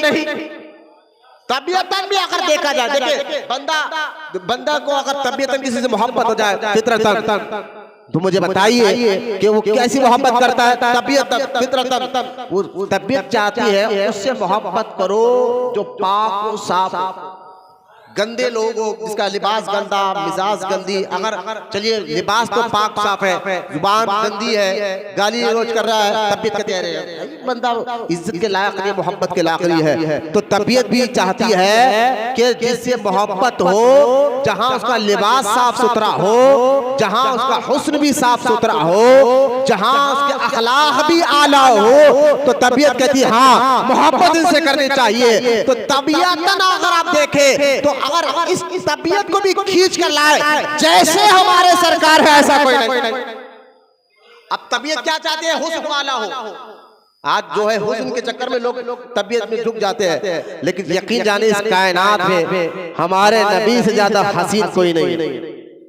बुखारी शरीफ किताबुल हज में हदीस है कि सहाबा कहते हैं कि हमने हज के मौके पर अल्लाह के रसूल अलैहिस्सलाम के बगल मुबारक को देखा तो वो बगल चांद से भी ज्यादा चमक रहा था।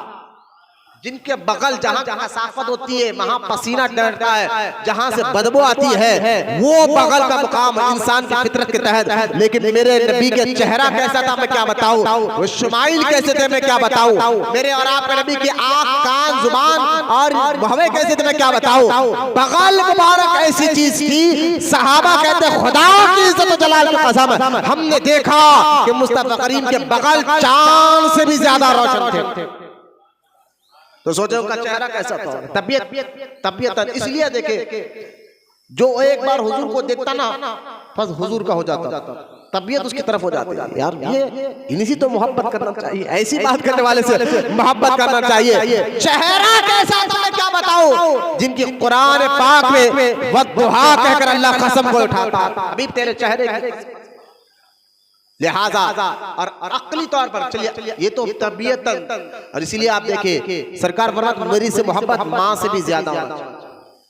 क्यों कि क़यामत के दिन हदीस में आता है माँ से भी बेटा जाकर का एक नेकी दे दे मैं जन्नत में चला जाऊंगा, मुझे जन्नत में जाने के लिए एक नेकी चाहिए। तो ना माँ नेकी देने तैयार होगी, ना बाप नेकी देने के लिए तैयार होगा, ना रिश्तेदार, ना भाई, ना कोई नहीं। जब ऐसे वक्त में उस वक्त में मेरे आका रहमत कौनैन कहेंगे अना लहा अना लहा अना लहा, आओ मैं तुम्हें शफाअत कर जन्नत में ले जाऊंगा।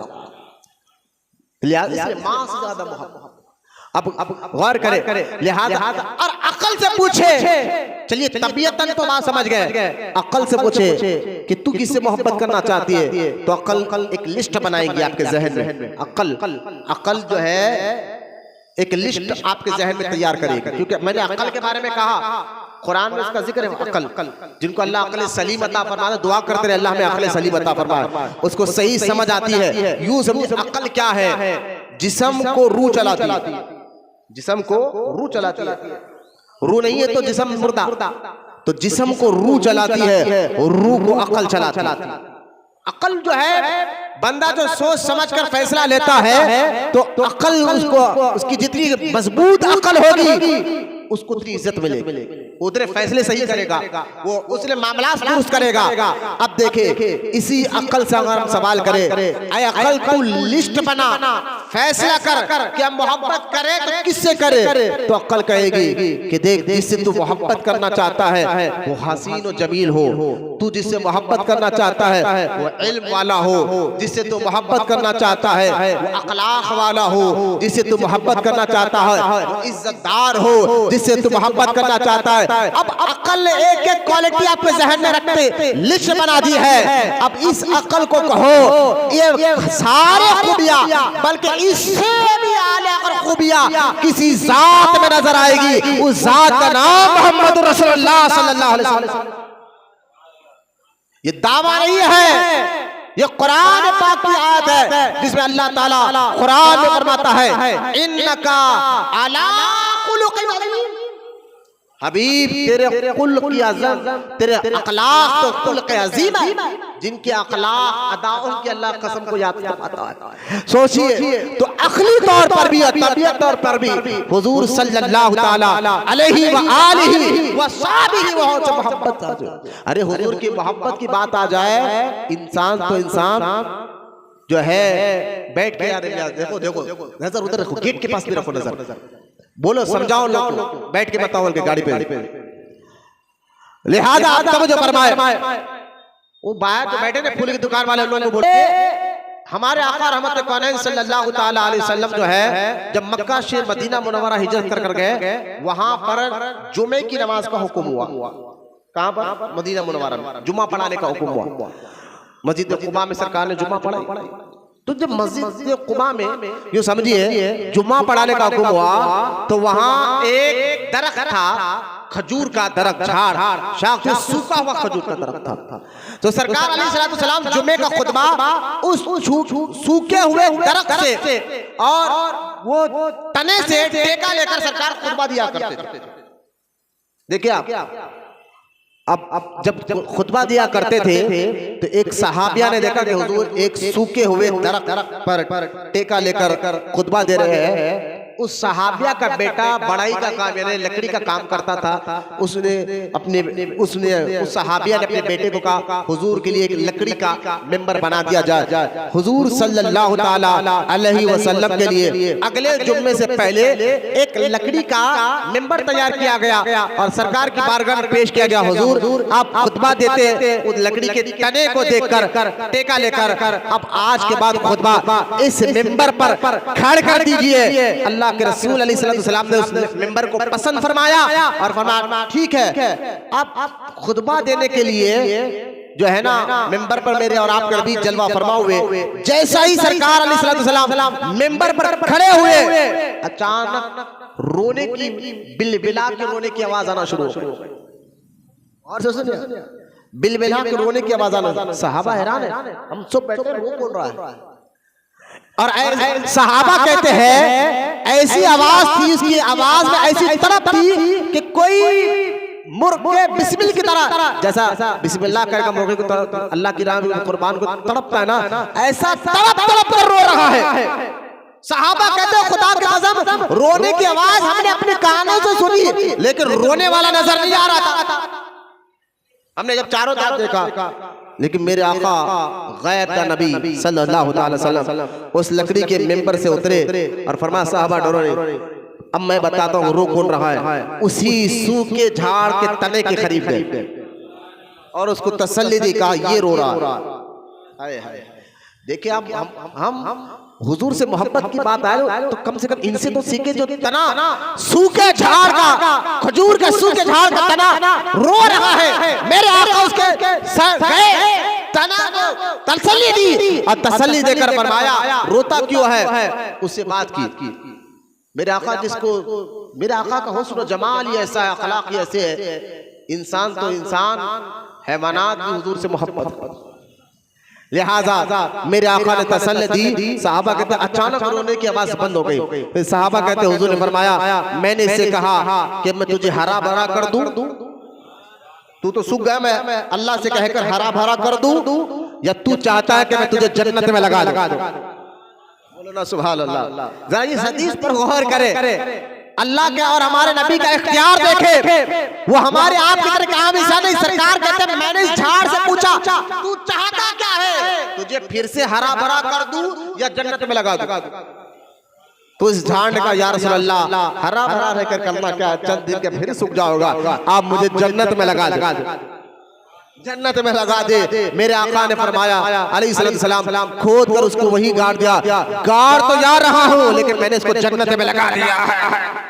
ये आपके और हमारे नबी का पावर और इख्तियार जो अल्लाह ने आपको अता फरमाया। उस नबी को अपना बड़े भाई की तरह अपनी तरह कहना ये मुनाफिकों का काम हो सकता है, मोमिन का काम नहीं हो सकता। लिहाजा इस तरह से मोहब्बत सीखे, इश्क देके, मोहब्बत देके।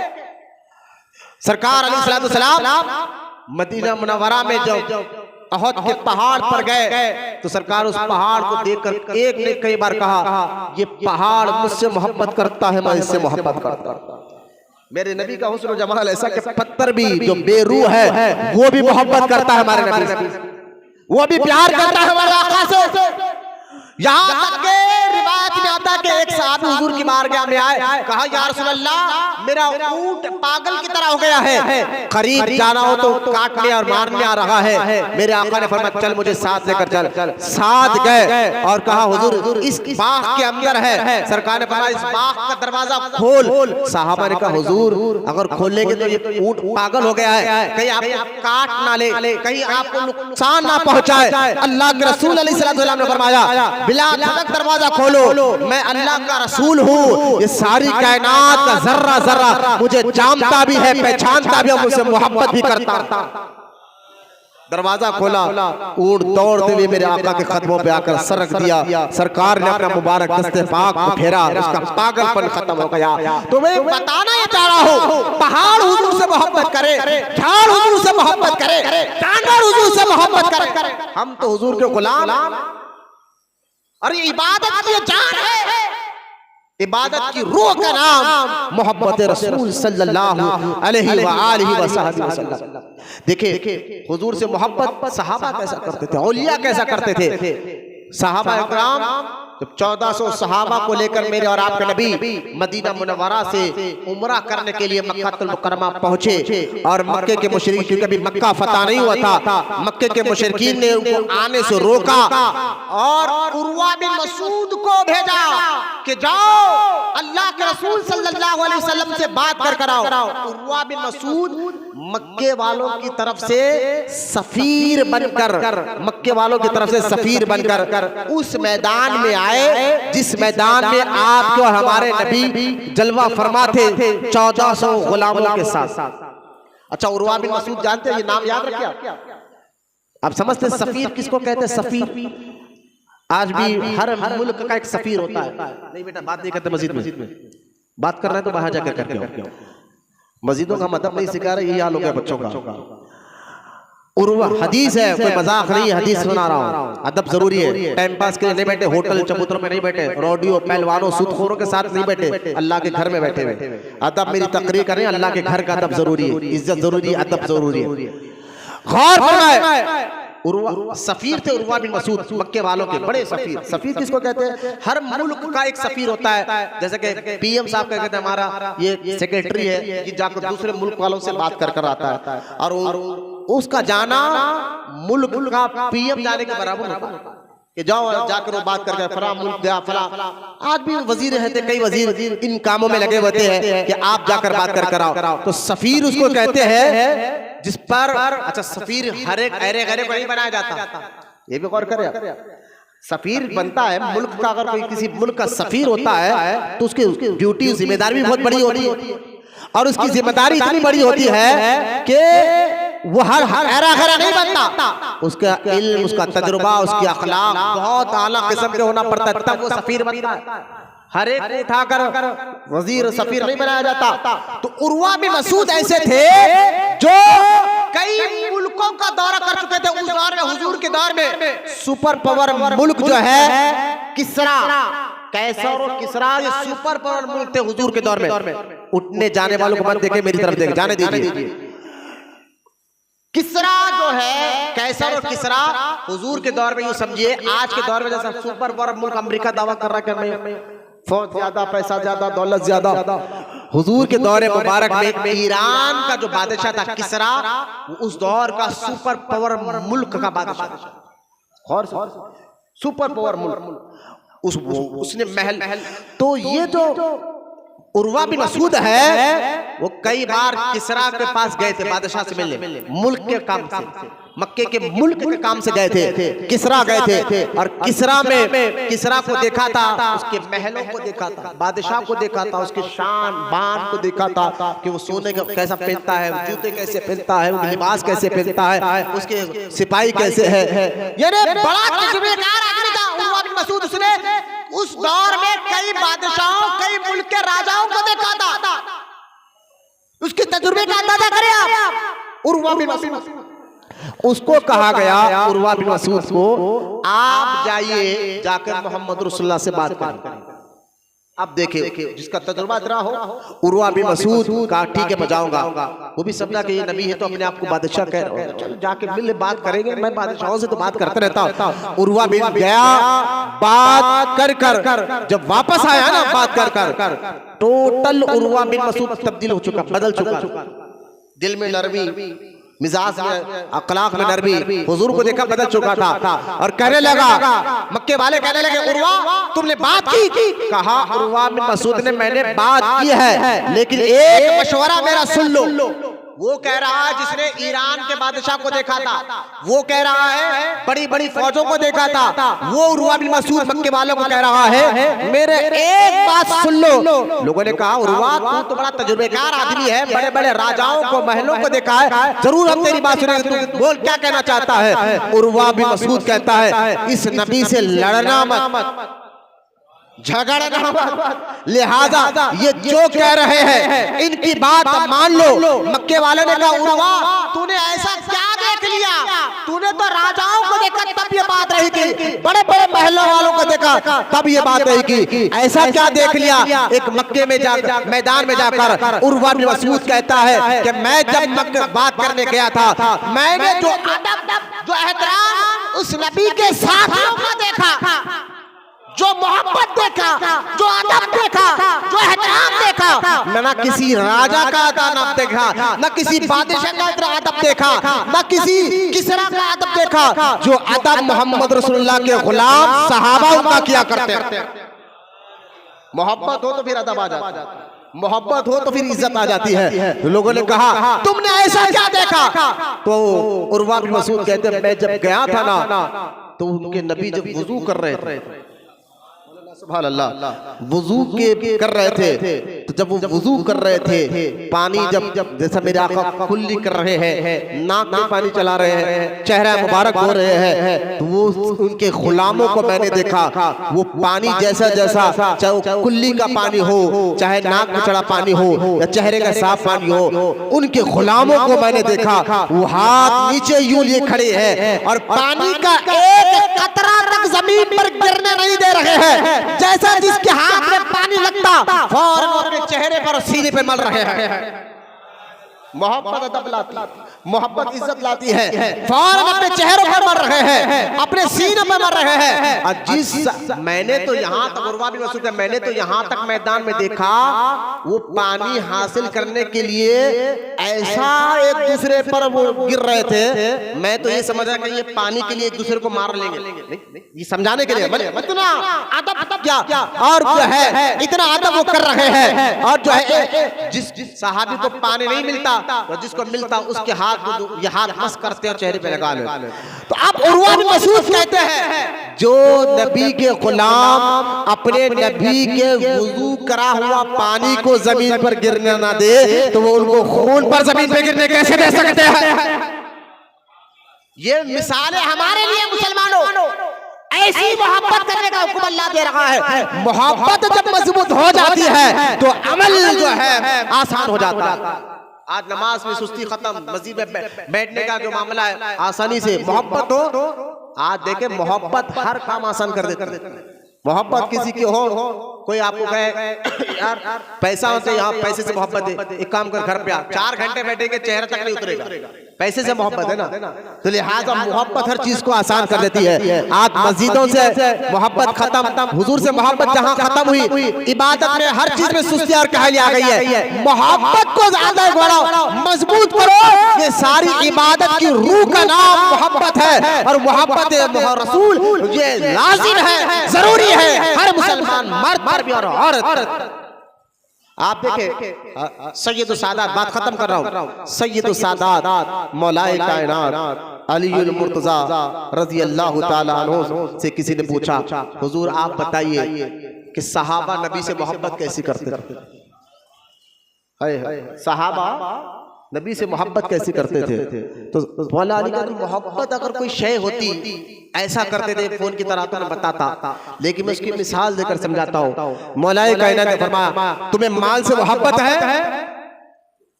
कहा अरे माल से किसको मोहब्बत नहीं होती? दौलत से। जरा इस कैफियत को अपने अंदर महसूस करिए, आप बच्चे पे गौर करें। दौलत से, पैसे से मोहब्बत किसको नहीं होती?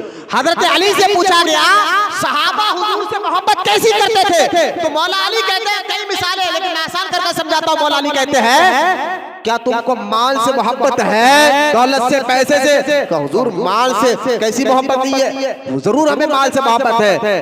हजरत अली कहते हैं सहाबा हुजूर से माल से भी ज्यादा मोहब्बत करते, माल से भी ज्यादा हुजूर से मोहब्बत करते थे। जब हुजूर की बात आ जाए ना, वो माल को देखते थे ना दौलत को देखते थे। कई मिसालें हैं जिन्होंने घर बार वतन सब छोड़ा अल्लाह उसके रसूल की मोहब्बत। लिहाजा फिर हज़रत अली ने कहा तुमको अपने माँ बाप से मोहब्बत है? हुजूर माँ से मोहब्बत कैसे करोगे? माँ से, माँ के लाडले अपने बातों को ज़हन में बिठाए, माँ से बाप से कैसी मोहब्बत? हम तो जान देने के लिए तैयार है उनके लिए। कहा हजरत मौला अली ने सहाबा को हुजूर से मोहब्बत माँ से भी ज्यादा थी और बाप से भी ज्यादा थी, माँ से भी ज्यादा थी। एक एक चीज को ठहर ठहर कर मौला ने समझाया। माँ से भी ज्यादा थी, बाप से भी ज्यादा थी, और उसकी कई मिसालें हैं, मैं आगे बताना बढ़ना चाहता हूँ, वक्त खत्म हो रहा है। फिर मौला अली ने फरमाया तुमको औलाद से मोहब्बत है? हुजूर जब हम घर थक के आकर घर में आते हैं तो बेटे या बेटी घूम कर दौड़ करते अब्बू कहकर पुकारते हैं तो हमारी सारी थकान खत्म हो जाती है। इतनी मोहब्बत मौला से करते हैं। औलाद से मोहब्बत किसको नहीं होगी? उसको देखकर बाप की थकान खत्म हो जाती है, माँ बाप के चेहरे पर मुस्कुराहट आ जाती है, सुकून आ जाता है। हजरत अली कहते हैं सहाबा हुजूर से मोहब्बत औलाद से भी ज्यादा करते थे। फिर सरकार मौला अली कहते तुमको अपनी जान से कितनी मोहब्बत है? खुद की जान से। कहा हुजूर जान से कौन मोहब्बत नहीं करता? कहा जान के लिए क्या कर सकते? हुजूर माल कमा रहे जान के लिए, हर चीज लुटाने के लिए तैयार है जान बचाने के लिए। मेरे मौला अली फरमाते हैं कि वे सहाबा जो है, हजरत अली क्या खोल कर ये बात समझा दी है, सहाबा जो है हुजूर से जान से भी ज्यादा मोहब्बत करते थे। जब बात हुजूर कह देना, ना जान की परवाह, ना माल की परवाह, ना औलाद की परवाह, ना माँ बाप की परवाह। इस्लाम ये नहीं कह रहा है कि माँ से मोहब्बत मत करो, बाप से मोहब्बत मत करो। इस्लाम ये नहीं कह रहा है कि औलाद से मोहब्बत मत करो। करो माँ से मोहब्बत, बाप से मोहब्बत, औलाद से मोहब्बत, जान से मोहब्बत, माल हलाल माल से मोहब्बत, लेकिन सबसे आगे हुजूर को रखा जाए, सबसे आगे अल्लाह के नबी को रखा जाए। उसी के दिल में ईमान मजबूत होता है, मुसलमान अकीदा मजबूत होता है। फिर मौलाए कायनात ने एक मिसाल देकर बात को और खोलकर समझाया कि सुनो माल से ज्यादा, माँ बाप से ज्यादा, औलाद से ज्यादा, जान से भी ज्यादा। और सुनो मौला अली कहते हैं अगर रेगिस्तान में एक बंदा भटक जाए, रेगिस्तान में, और रेगिस्तान में भटक जाए, एक दिन दो दिन गुजर जाए, उसको पीने के लिए पानी ना मिले, धूप की सख्त गर्मी की वजह से वो अल अतश पानी पानी पानी कहे, और जब पानी पानी कहता रहे, बताओ ऐसे मौके पर उसको ठंडा पानी पीने को मिल जाए, रेगिस्तान हो और पानी से जान लबों पर आ जाए और ऐसे मौके पर ठंडा पानी मिलने को मिल जाए, कहा हुजूर ये तो जान बचे। कहा सहाबा हुजूर को उससे भी ज्यादा मोहब्बत करते थे। और ये क़यामत तक मुसलमानों को कहा इनके तरीके पे चलो, इनके रास्ते पर चलो। ये है मोहब्बत रसूल का तरीका। मोहब्बत आए तो दिल में नरमी आ जाती है, मोहब्बत अमल को आसान कर देती है। ना नमाज पढ़ने सुस्ती, ना बेचैनी, कुछ नहीं, मोहब्बत सब चीज को आसान कर देती है। मक्का से सरकार हिजरत कर मदीना मुनव्वरा चले गए ना, और सारे सहाबा भी एक एक कर अपना वतन घर बार सब सब सब छोड़ दिया ना, छोड़कर सब चले गए। मोहब्बत फिर अमल कैसे आसान करती है, देखिए आप, सब चले गए। कोई मदीने में उनके पहचान वाला नहीं था, ये बात कब होगा, ना उनका कोई दोस्त था ना कोई रिश्तेदार था, सारे मक्के में थे लोग। जब हुजूर मक्का छोड़कर चले गए, ये भी आ गए, ना रिश्तेदारी का परवाह किया, सब कुछ छोड़कर आए। और जब मदीने मुनव्वरा में आए तो जो मदीने के मुसलमान थे ना, जिन्होंने हुजूर को देखकर कलमा पढ़ा था, उनके दिल में अल्लाह रसूल से मोहब्बत देखे सरकार ने फरमाया ये मेरे गुलाम अपना वतन छोड़ा, रिश्तेदार छोड़ा, प्रॉपर्टी छोड़ी, सब कुछ छोड़कर ये मक्का से मदीने आ गए हैं। अब तुम्हारे पास जो मदीने में रहने वाले मुसलमानों, हुजूर ने कहा अब तुम्हारे पास जो चीज अगर डबल हो, एक एक कर मेरे गुलामों को दे दो। मदीने पाक के सहाबा अल्लाह रसूल से मोहब्बत करने वाले ये नहीं कहा ये क्या बात है, कलमा भी पढ़ो, अपनी प्रॉपर्टी भी दो। आज के दौर के मुसलमान पहले आके नमाज पढ़ ले से बड़ी बात है, नमाज के साथ ये भी करना कहते वो भी करना। आज के कच्चे जहर के मुसलमान हो, लेकिन वो सहाबा है, वो सहाबा उन्होंने हुजूर की मोहब्बत में ये नहीं कहा हुजूर हम आपसे मोहब्बत करते हैं आपकी बात सुने के, लेकिन ये क्या है कि प्रॉपर्टी हो ना, ऐसा उनके ज़हनों में आया तक नहीं, ख्याल में नहीं आया। बल्कि जिस सहाबा जो सहाबा को पहचानते भी नहीं थे, जो मक्का से आए थे, ना उनके दोस्त थे ना रिश्तेदार थे, हुजूर अलैहिस्सलाम के कहने पर सहाबा ने जिनके पास 2 घर थे, एक घर एक सहाबी को दे दिया, जिनके पास जमीन थे उसमें से जमीन का सहाबी, यहाँ तक कि जिनके पास 4 बीवियां थे एक को तलाक देकर उनसे निकाह करा दिया। ये इसार, ये कुर्बानी का जज्बा मदीने पाक के रहने वाले सहाबा में किस वजह से आया? मोहब्बत रसूल की वजह से आया। जब मोहब्बत हो जाए तो फिर बंदा जो है अपने साथी से भी हुजूर की वजह से हुआ। अच्छा जब कई मक्का में कई मुल्क फतह हुए, हुजूर के दौरे मुबारक में माल आना शुरू हुआ ना, दौलत आना शुरू हुई, तो सरकार अलैहिस्सलाम ने मदीने पाक के सहाबा को बुलाकर कहा तुमने मेरे मक्का से आने वाले मेरे साथियों के लिए अपनी दौलतें दे दी, अपने घर बार दे दिया, अब अल्लाह ने इस्लाम को पैसे से पावरफुल कर दिया है, अपनी अपनी दौलतें अपने अपने पैसे तुम चाहे तो वापस ले सकते हो। तो उन सहाबा ने कहा या रसूल अल्लाह अपनी दौलतें अपना पैसा जो भी हमने इनको दिया है किसी लालच में या किसी चीज में नहीं, आपकी मोहब्बत की वजह से दिया था। तो मोहब्बत तुम्हारे अंदर इसार पैदा करती है, किसकी? हुजूर की मोहब्बत। मोहब्बत तुम्हारे अंदर अमल का जज्बा पैदा करती है, किसकी? हुजूर की मोहब्बत।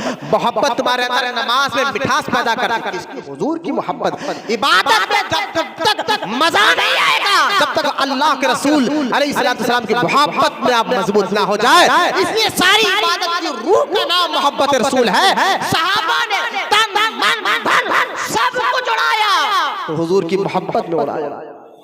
हजरत जब सरकार खिलाफ जो है मुसल्लमा बिन कज़्ज़ाब, जानते हैं आप मुसल्लमा बिन कज़्ज़ाब, जब ये नबूवत का दावा किया और अबू बकर सिद्दीक का दौर था, और अबू बकर सिद्दीक ने अपने 40,000 साथियों के साथ मुसल्लमा बिन कज़्ज़ाब से जंग की, उसके पास 80,000 लोग थे।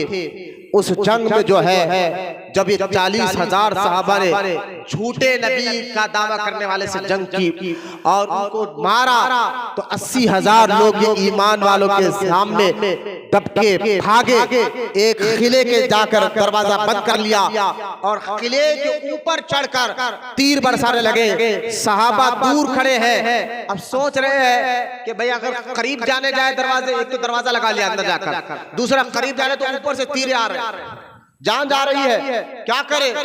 अब ये सोच में थे, एक सहाबी आगे आए, बर्रा, हजरत सईदना बर्रा, उन्होंने कहा कि ए मेरे साथियों, एक काम करो, एक झूला नुमा कोई चीज बनाओ और मुझे उसमें बिठा दो, जैसा गुल्लेर होता है ना, ऐसा कुछ झूला बनाओ और बना के उसमें मुझे बिठा दो और दूर से जरा दबा के मुझे छलांग मार के छोड़ दो, ताकि मैं किले की दीवार पर कूद जाऊं और फिर अंदर जाकर दरवाजा खोलूं, तुम लोग भी अंदर आकर फिर किला फतह कर ले। सहाबा कहने लगे हज़रत बर्रा को कि ये मौत को दावत देना है, तुम देख नहीं रहे, अगर हम आपको ऐसा बनाकर उछाल कर फेंक भी देंगे तो हवाओं में आपको मार दिया जाएगा। ये तीरबाजी कर रहे हैं, आप उनके सफील तक कैसे नहीं पहुंच पाएंगे, दीवार तक पहुंचने की क्या बात कर रहे हैं, आपको छन्नी कर दिया जाएगा। हजरत बर्रा ने कहा मेरे साथियों मेरी फिक्र मत करो, मौत तो आ ही नहीं सकती। कहा क्यों? क्योंकि देखे मोहब्बत है कि अल्लाह, मोहब्बत फिर इसार पैदा करती है, मोहब्बत फिर अल्लाह रसूल पर यकीन भी पैदा करती है।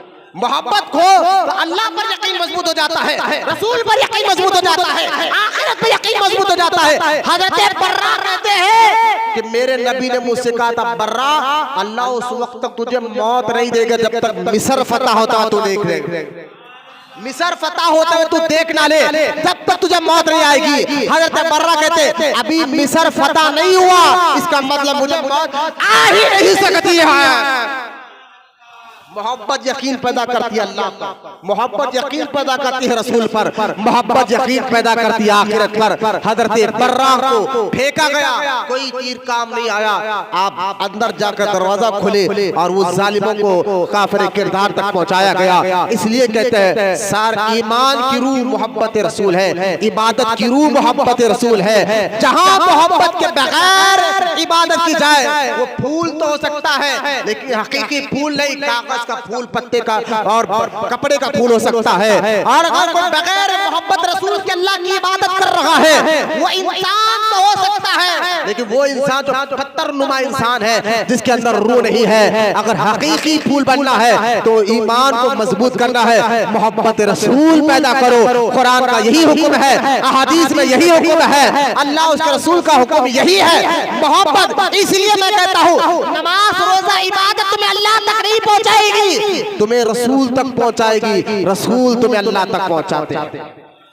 इस मिजान को रखे फिर मोहब्बत मजबूत हो तो तरावी की नमाज भी आसान नजर आती है, रोजा भी आसान नजर आता है। मेरे नबी ने कहा ना, मोहब्बत फिर अमल करने लगाती है, मोहब्बत इताअत करने लगाती है, मोहब्बत इज्जत करने लगाती है, मोहब्बत अदब करने लगाती है। मोहब्बत जब सच्ची हो जाओ, अरे अदब तो अदब है, वो तो उस मुल्क का भी अदब करता है जिस मुल्क में महबूब रहा करता है, उस शहर से भी मोहब्बत करता है जिस शहर में महबूब रहा करते हैं। तो मोहब्बत करने का हुक्म कुरान में अल्लाह ने दिया हर मुसलमान को हुजूर से। दो आयत एक हदीस से मैंने बयान किया है। अल्लाह ताला की बारगाह में दुआ है अल्लाह हम तमाम को कहने सुनने से ज्यादा अमल की तौफीक अता फरमाए। अल्लाह ताला हमें सच्चा आशिक रसूल बनाए। अल्लाह हमें क़यामत तक आने वाले हमारी नस्ल में आशिक और रसूलों को पैदा फरमाए। वमा अलैना इल्लल बलाग वल्हम्दुलिल्लाहि रब्बिल आलमीन।